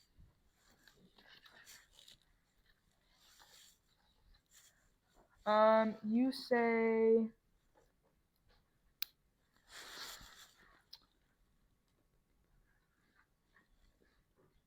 there were times I was resentful, perhaps a bit envious. Okay, yes, I got pissed off and threw things, okay? Does that not show that maybe you were a little bit upset? Apologies. Yes, I have said that. Okay. So, continuing. Is it true that you disagreed with Alex's concern about Nano's mental state when you met with him before the dive? Yes, I did. Okay. And why did you think? Why were you disagreeing with Alex? I just thought Nano was in fine mental capability. Is it true that you said about Nano that weird don't mean crazy? Yeah. Okay. And is it true that you stated in your fact statement that Nano was quote unquote always in control? He was. Yes or no, do you believe that Nano was thinking completely clearly on the tutu? I believe that's what I have said. In your opinion, is it true that he understood his will? 100%. And so, did Nano understand what he was doing when he was signing his will on the tutu, in your opinion? He was probably one of the most educated people on how to write a will. Gotcha. And the other side brought up how Nano said multiple times that he would leave all of his belongings to Alex. Is it true that he only said that he would leave all of his belongings to Alex once in early 2022? He still said it. But it was once in early 2022, correct? That's the one I most recall. Okay. And finally, have you ever heard Nano call Alex Eubanks just the acronym ACE? I would say you're my ace ballet. That was Just ACE, not Ace Ballet, not anything else, just ACE. No. I'd like to pass the witness, Your Honor. So, has Nano ever left more than 15% of his of his will to a company? No. And were many of Nano's business partners on his wills? Yes. Some of them were on there. Could that explain why you were upset you weren't on his charity trust? A little bit. And do you think Nano was thinking clearly on the tutu? Tell us about that. From the last time I saw him, he seemed like he was in fine mental capability. He didn't seem he was going crazy or anything, so I assumed he was fine. You also stated in your fact statement that you thought Nano was thinking clearly and that he was going to leave his and who you thought he left his will to. Who is that? Can you repeat that, please? Who do you think Nano left his who do you think the charity trust or the holographic will is left to? Alex. Okay, that's the end of the request. Your Honor. Any recross? No, Your Honor. You can sit down. Witness? The defense calls Alex Eubanks to the stand.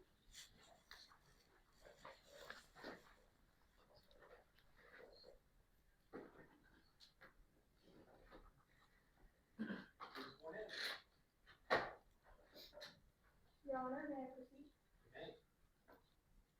Could you please briefly introduce yourself to the jury? Yes. My name is Alex Eubanks. And how did you meet Dan at the time? We met at MIT in 2010. What did you do at MIT? Originally, I studied computer engineering, but later switched to hospitality management. And could you tell us a little bit about Nano? What was he like? He was my best friend, nicest guy I knew, and smartest guy I knew. And how would you describe your relationship? We were best friends. And what about Ace? Why is that significant to the both of you? One day, Nano needed my handkerchief because his nose was running, so I gave it to him, and embroidered on that handkerchief is my initials, ACE. And when did your personal valet duties start? Well, they started shortly after, or they started in college a little bit and then faded out. And so I started doing stuff like little things for him that didn't have to be paid for, and then eventually, he, out of the kindness of his heart, he started paying me.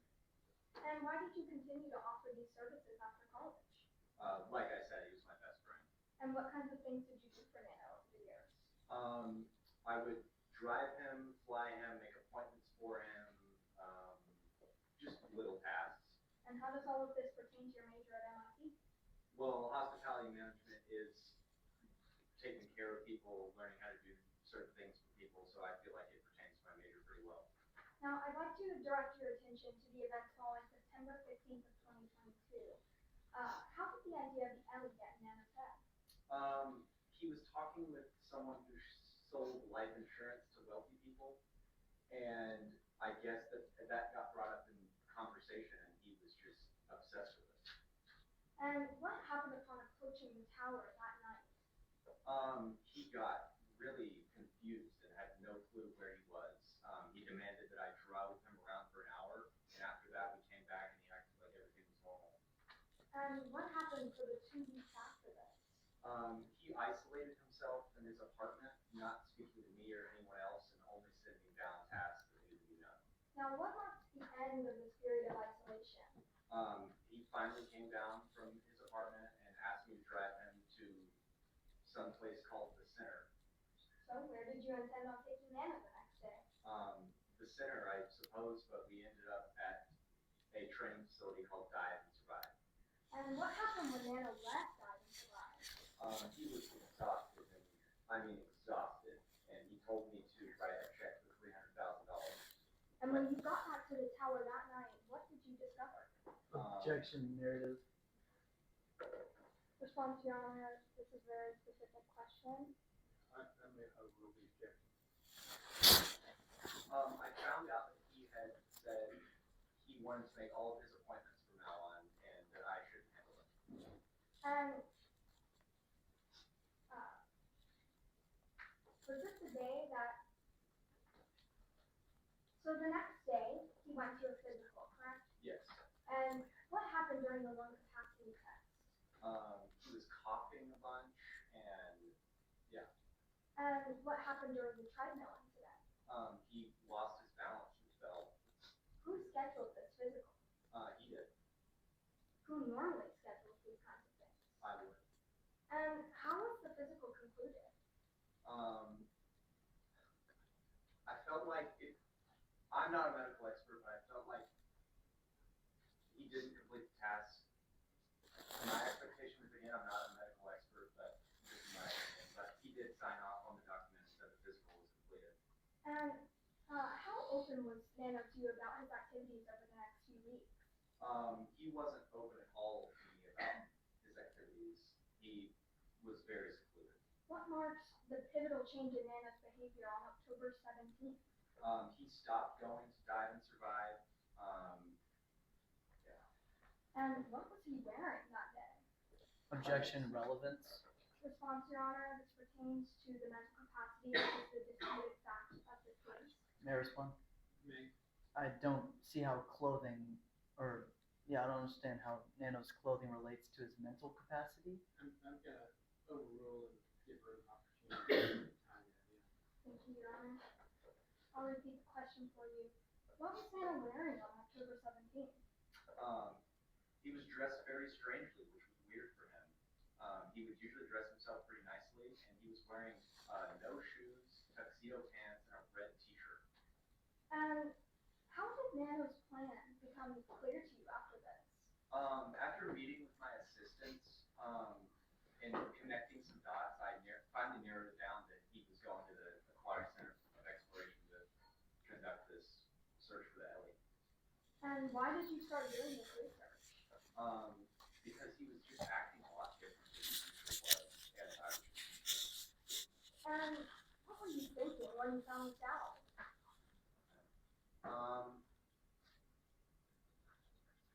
I didn't really know how to feel, but I was definitely concerned for him, and I just wanted to know what was going on. Why did you talk to Handler on the 29th? Again, I was very concerned for him, and I felt like I needed to talk to someone about it, and I really didn't trust his doctor's position because of previous experiences. So I went to his lawyer.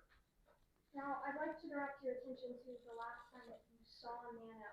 What kind of action did you take to prevent Nano from making this dangerous decision?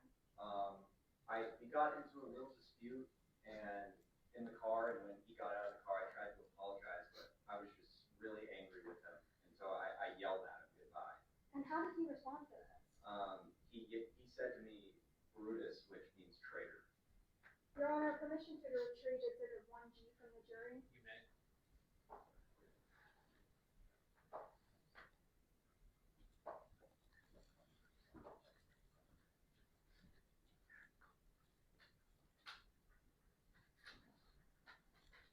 I am now showing you what the marked for identification purposes of Exhibit 1G. This is Nano's holographic will, and on it says the words, I forgive you, does it not? What kind of conflict between you and Nano could have warranted someone's forgiveness? Yeah, like I said, the argument or dispute we had, it was very unlike us. You know, we would never fight or anything. So when that happened, it was definitely, it hurt both of us, and I could tell. So I think that's what he's referring to. And on November 3rd, or the date on there is November 3rd, correct? Yes. And what do you believe from your experience with Nano about his mental stability? Like I said, all of these things leading up to this, it was all super weird and it was out of his character. And I don't think he would ever do something like that if he was in the right mental state. Now, why would you say this when you know that this will could offer you more money than any of the prior wills? It's not about the money for me. It's about putting the money in the right hands of people and not trying to manipulate. And how did you react to this unfortunate death? I was heartbroken. I didn't know how to react at first. I just cried and cried. Thank you, Your Honor. Pass the witness. All right. Good afternoon, Mr. Eubanks. So let me start off with, do you have a degree in psychology? I do not. And do you have any professional experience in evaluating someone's mental state? I do not. So you can't professionally speak to Nano's mental state over the past 2 months? Professionally, no. All right. And did you previously testify that Nano experienced negative health effects after his mountain trip? I did. So did you go with Nano on this trip? I did. You did? I did not. Do you have any professional qualifications that could allow you to diagnose Nano with any negative health benefits or effects? I don't. Okay. Do you know who Taylor DeBoss is? I do. Could you please explain to the jury who Taylor DeBoss is? Why? Objection, Your Honor, non-responsive. I'm directed to answer the question. Okay. I'm not sure. You're not sure who Taylor DeBoss is? Okay. How many times did Nano address you as Ace?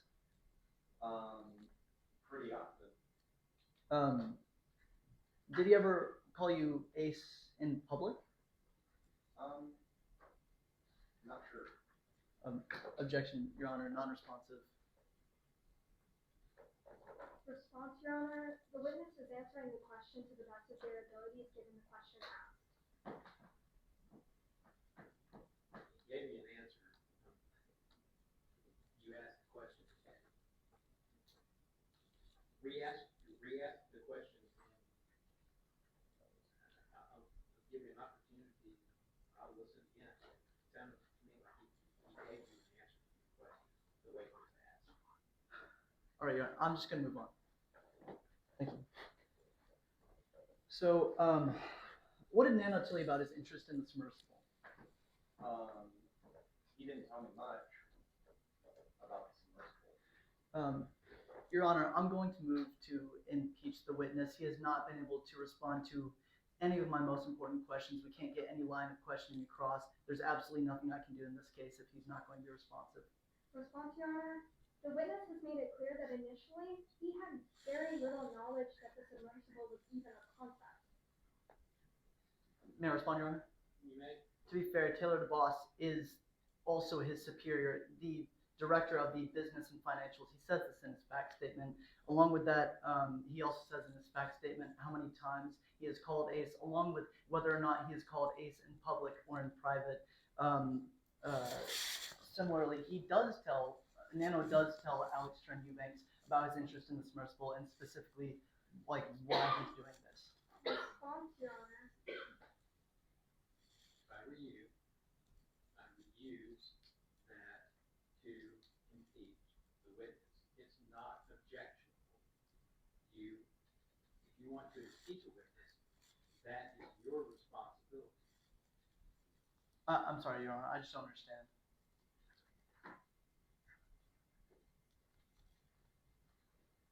Impeachment is not an objection. Yes, sir. I believe I said I moved to impeach the witness. That is not an objection. Impeachment is not an objection under the rules. If you want to impeach someone, you have the power to do that. Might I ask how so, Your Honor? I'm not your counsel. Yeah, I confer with my co-counsel. You can refer to your co-counsel, yes or no. I'll impeach them.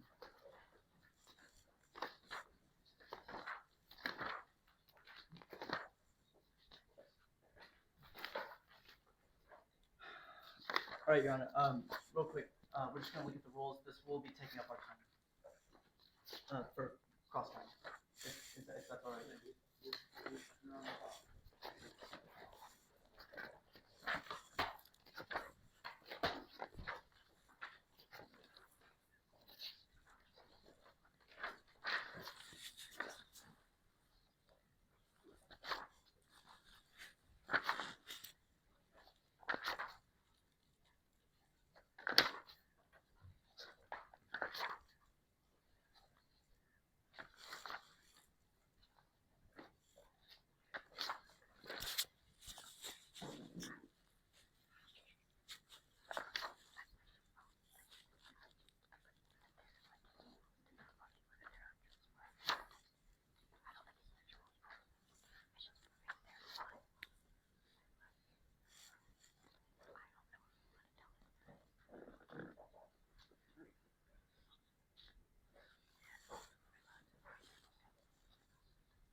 Could I ask time, please?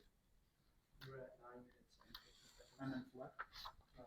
You have about 10 minutes remaining in your Thank you. presentation.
May I ask for time again? You have approximately 8 minutes and 30 seconds remaining. Thank you.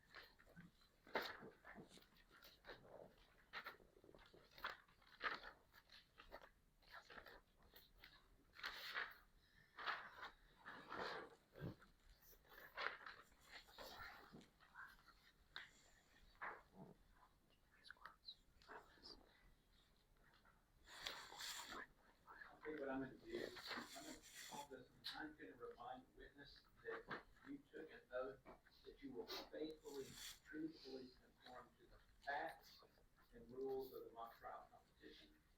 Let's go forward. Thank you, Your Honor. Would you like me to continue questioning? You may.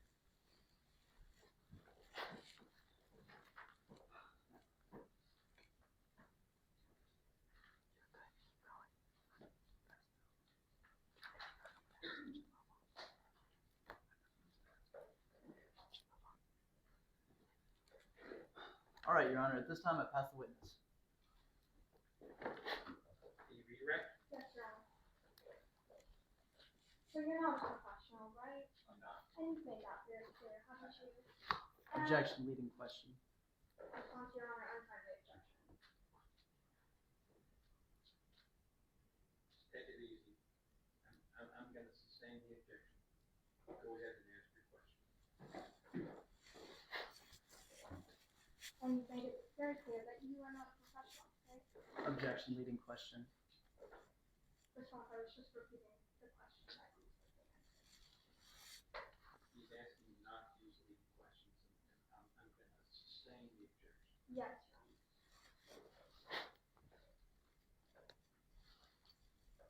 And who spent the most time with Nana? I did. More than anyone in this room? Yes. And if anyone knew how Nana typically acted, who would that be? It'd be me.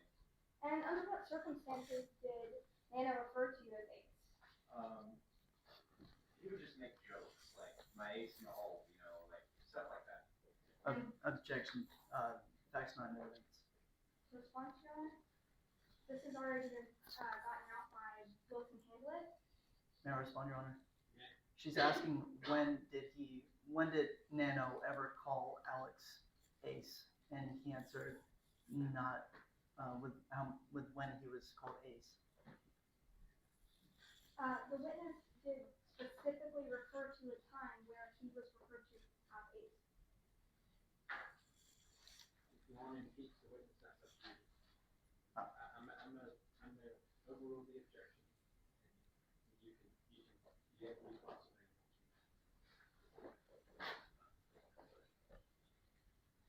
So I'll repeat the question for you. Under what circumstances did Nana typically call you Ace? Like I said, and he would just call me that, like making a joke about it, ace in the hole, like, yeah. And why is this relevant to the both of you? Because that was my nickname, and he wrote it on the, I know it, I think it was for me. What started your friendship? Being roommates in college, we just quit. Was it those 3 letters? Objection, Your Honor. Leading question. I retract the question. No further questions. Can you recross? Not at this time, Your Honor. Your Honor, the time. All right, I'm gonna give everybody 1 minute to organize, and we will hear closing arguments.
court, opposing counsel, and members of the jury.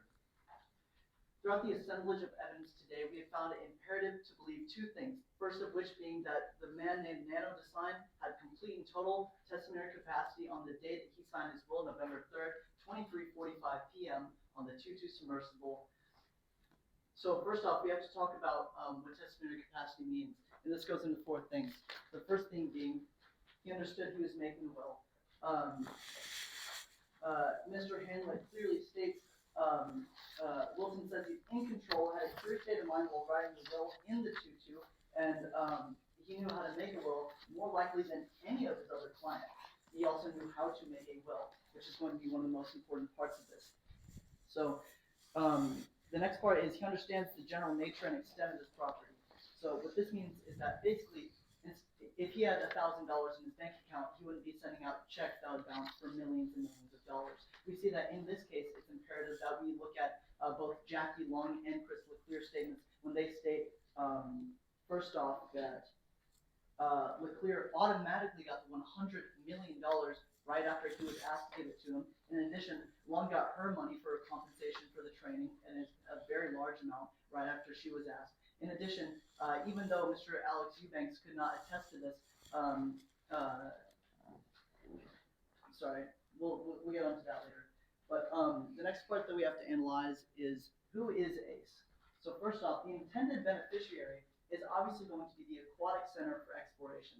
We know that, obviously, according to this trial, it's not Mr. Alex Eubanks, as the supposed ACE could not give a time when he was called ACE, cannot tell you who DeVos is. Someone who he claims to work with very closely, Mr. Taylor DeVos is the person that handles Nano's financials and computing services. And he clearly states that they work closely together. Mr. Alex Eubanks cannot attest this. Clearly, Mr. Eubanks, Mr. Alex is not the intended beneficiary, as based off the information, they aren't close at all. I don't understand how you could see them as best friends.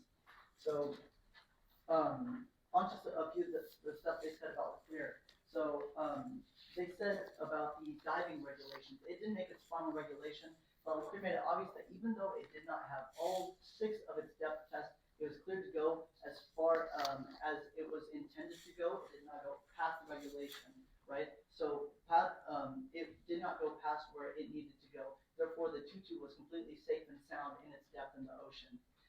Next, they claim that even though Mr. DeSign got caught up in the wires, he didn't pass the physicals. But as Mr. Clough clearly suggests, it was all just the wires. He passed them. He did exceptionally well for the 10 minutes he was on the treadmill, other than whenever he got caught up in the wires. Therefore, he did pass his physical. They also make the argument that Mr. Nano DeSign didn't actually pass his hypoxic training, but this is only because he cut it short, because he had to go on the dive that sadly took his life. They also insist that due to Jesse's odd behavior in his writing, Nano's mental capacity must be compromised, but I will remind you that Nano is not Jesse Watkins, and they have separate mental testifying capacities. Therefore, one person's writing capacity being slightly off does not affect the others.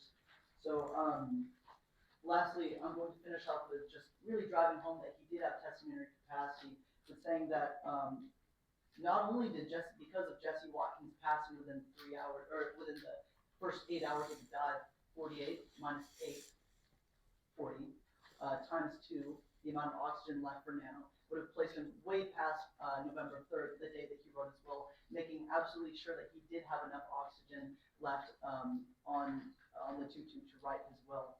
Along with this, with lungs training increasing his breathing capacity even further than its natural extent, this would lead to an even more likely circumstance where we can see Nano DeSign was more able to effectively and efficiently write his will.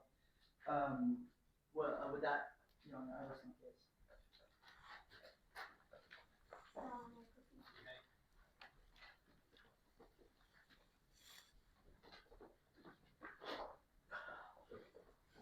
Your Honor, may it please the court. Ladies and gentlemen of the jury, this is a case about a greedy corporation taking advantage of a man losing his mind. My name is Richard Aspmeyer, and we represent the defendant in the case of the Aquatic Center for Exploration versus Alex Eubanks. Nano DeSign was a widely respected and intelligent man in the field of nanotechnology. However, his best friend, Alex, watched him change over time. His mental abilities slowly dwindling away. On September 15th, Nano's interest was caught by a shipwreck called the Ellie and the submersible that could take him there. The Tutu crew, enabling him at the promise of cash and a release from liability, made this venture doomed from the start. We have proven to you that Nano was suffering from significant cognitive losses in the period prior to boarding the Tutu, that the conditions aboard the Tutu further hindered his mental faculties, and finally, that if Nano truly meant anything by what he wrote, it's that Alex Chern Eubanks is his ace. The plaintiff has failed to prove to you through a preponderance of evidence that Nano knew what he was writing, the implications of such, the natural object of his bounty, and the extent of his wealth. We have shown you that Nano was suffering from significant cognitive losses in the period prior to boarding the Tutu. Dr. Northshire, expert in cognitive neuroscience, told you all that Nano was exhibiting symptoms of dementia as early as September, from the start of his interest in the Tutu. We also heard from Alex, who told us about how, upon approaching the tower on September 15th, Nano demanded to be taken home when he was. And then we saw how he isolated himself for 2 weeks, and in this period, he dropped $100 million on a submersible that, according to Crystal Clear, wasn't even certified for civilian use. We also saw how Nano repeatedly referred to Crystal Clear as Crystal Chandelier and Jackie as Jackie. What we've effectively shown you, jury, is that Nano was unwell before boarding the Tutu, which brings me to my second point, being that the conditions aboard the Tutu, particularly the hypoxic conditions aboard the Tutu, further hindered Nano's mental faculties. We heard that the Tutu was only equipped with 48 hours worth of oxygen, and communications were lost on November 1st, so the oxygen should have depleted some point November 3rd, when the well was raided. We heard from Jackie Long, who told us that oxygen depletion causes impaired judgment and muscle confusion. But what we also heard from Jackie Long is that she referred to both of the decedents as stupid. She also told us that we saw that Dr. Northshire told us how when oxygen levels reach under 15% of the air, cognitive functions suffer. We have shown you that the hypoxic conditions aboard the Tutu hinder Nano's mental faculties, and we know that, or we don't know whether or not Nano used the breathing techniques that the plaintiff claimed would have extended the breathing time by 70 hours. We know that this is scientifically impossible. And finally, we have proven to you that Alex Chern Eubanks is Nano's ace. The beginning of a beautiful friendship started with those 3 letters embroidered on a handkerchief. We heard from Wilson Hamlet, who told you all how Nano would repeatedly make jokes like, "You're my ace valet, Alex," and "ace in the hole." He also told you that the will changed many times, but Alex remained a constant. He told you that Nano thought about leaving his entire estate to a sole beneficiary, and that person, that sole beneficiary, was always Alex. We also saw how in the prior will the center wasn't even included, and this will was drafted well after Nano had been introduced to the Tutu project. We even saw on Exhibit 1G, the holographic will, how Nano denoted, "I forgive you," you implying a singular entity, not an organization comprised of 9,000 people. What we've shown you, jury, is that this is a case about a greedy corporation taking advantage of a man losing his mind. We've proven to you that Nano was suffering from significant cognitive losses, that hypoxic conditions further hindered his mental faculties, and finally, that Alex Chern Eubanks is Nano's ace. We ask that you recognize Nano not to have the testamentary capacities needed to write and sign a will that day, and if you disagree, know that Alex Chern Eubanks is Nano's ace. Thank you for your attention and careful consideration of the facts of this case. Thank you. Okay. First, are there any matters under dispute, any rules violations? No, Your Honor. Don't believe so, Your Honor. Okay. Then I think the first thing that we need to do is we need to give a round of applause for all the work.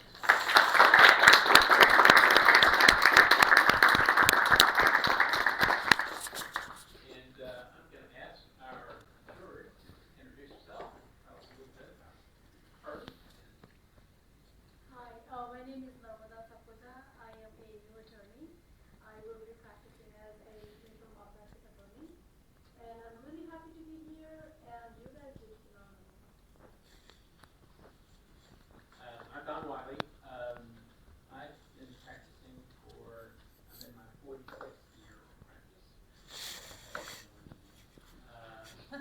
I am one of the folks that is part of the case writing team, and I wrote one of the characters. So I'm really familiar with the text, and y'all did a great job with it. It's always fun after you've written something, and especially when you've written characters, to see what people do with what you wrote and what your idea was. So it is always great fun to do this every year, and y'all did not disappoint. So that was great fun. Yes. Which one did you write? I would love to tell you, but I can't until this whole thing is all over with. And then people come up and say, well, what would you do? And, it's always great fun to do that. So I applaud y'all for putting in the work that goes into this. I know that y'all have been working on this since October. And we start our process in June. Basically, we get finished with everything in actually May, but we get finished with everything at the national level, and then we start in June, starting with what are we going to do, and some writing the case, finishing it and polishing it in September, so that it gets to y'all, so that y'all can get started on it. So it's not something that happens overnight, but we really appreciate the work that y'all put in, the coaches put in, the attorney coaches put in. It's a lot of it. We didn't have mock trial when I was in high school. We had debate, and this is just a whole new venue, and the artistry and everything that we're looking at, it's really exciting to see what y'all do with this. And whether you go into the practice of law or not, it's always a great process to learn how to think logically and to pursue lines of questions, whether you're a salesman or whether you're a lawyer or whether you're a doctor or whatever. It's always good to learn that process. So thanks again. If y'all will make sure that you pick up everything that you brought in here, and all the paper, all the water bottles and everything else, get out of here.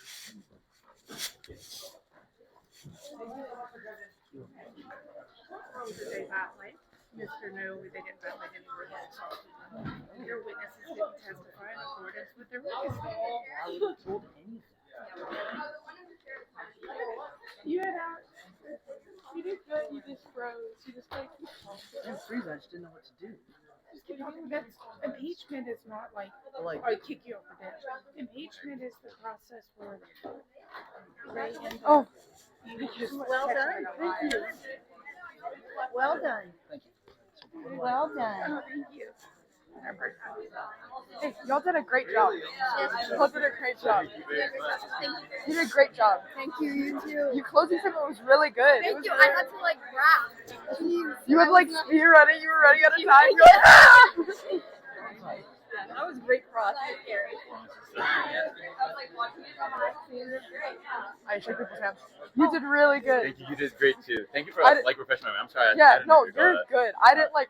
I was like, my coach was like, impeach him. I'm like, I'm not gonna do that. Yeah. Homie forgot. It's okay. Favorite Hamlet. Hey, you did great. Yeah. Sorry, I wanted to delete that footage, man. So bad.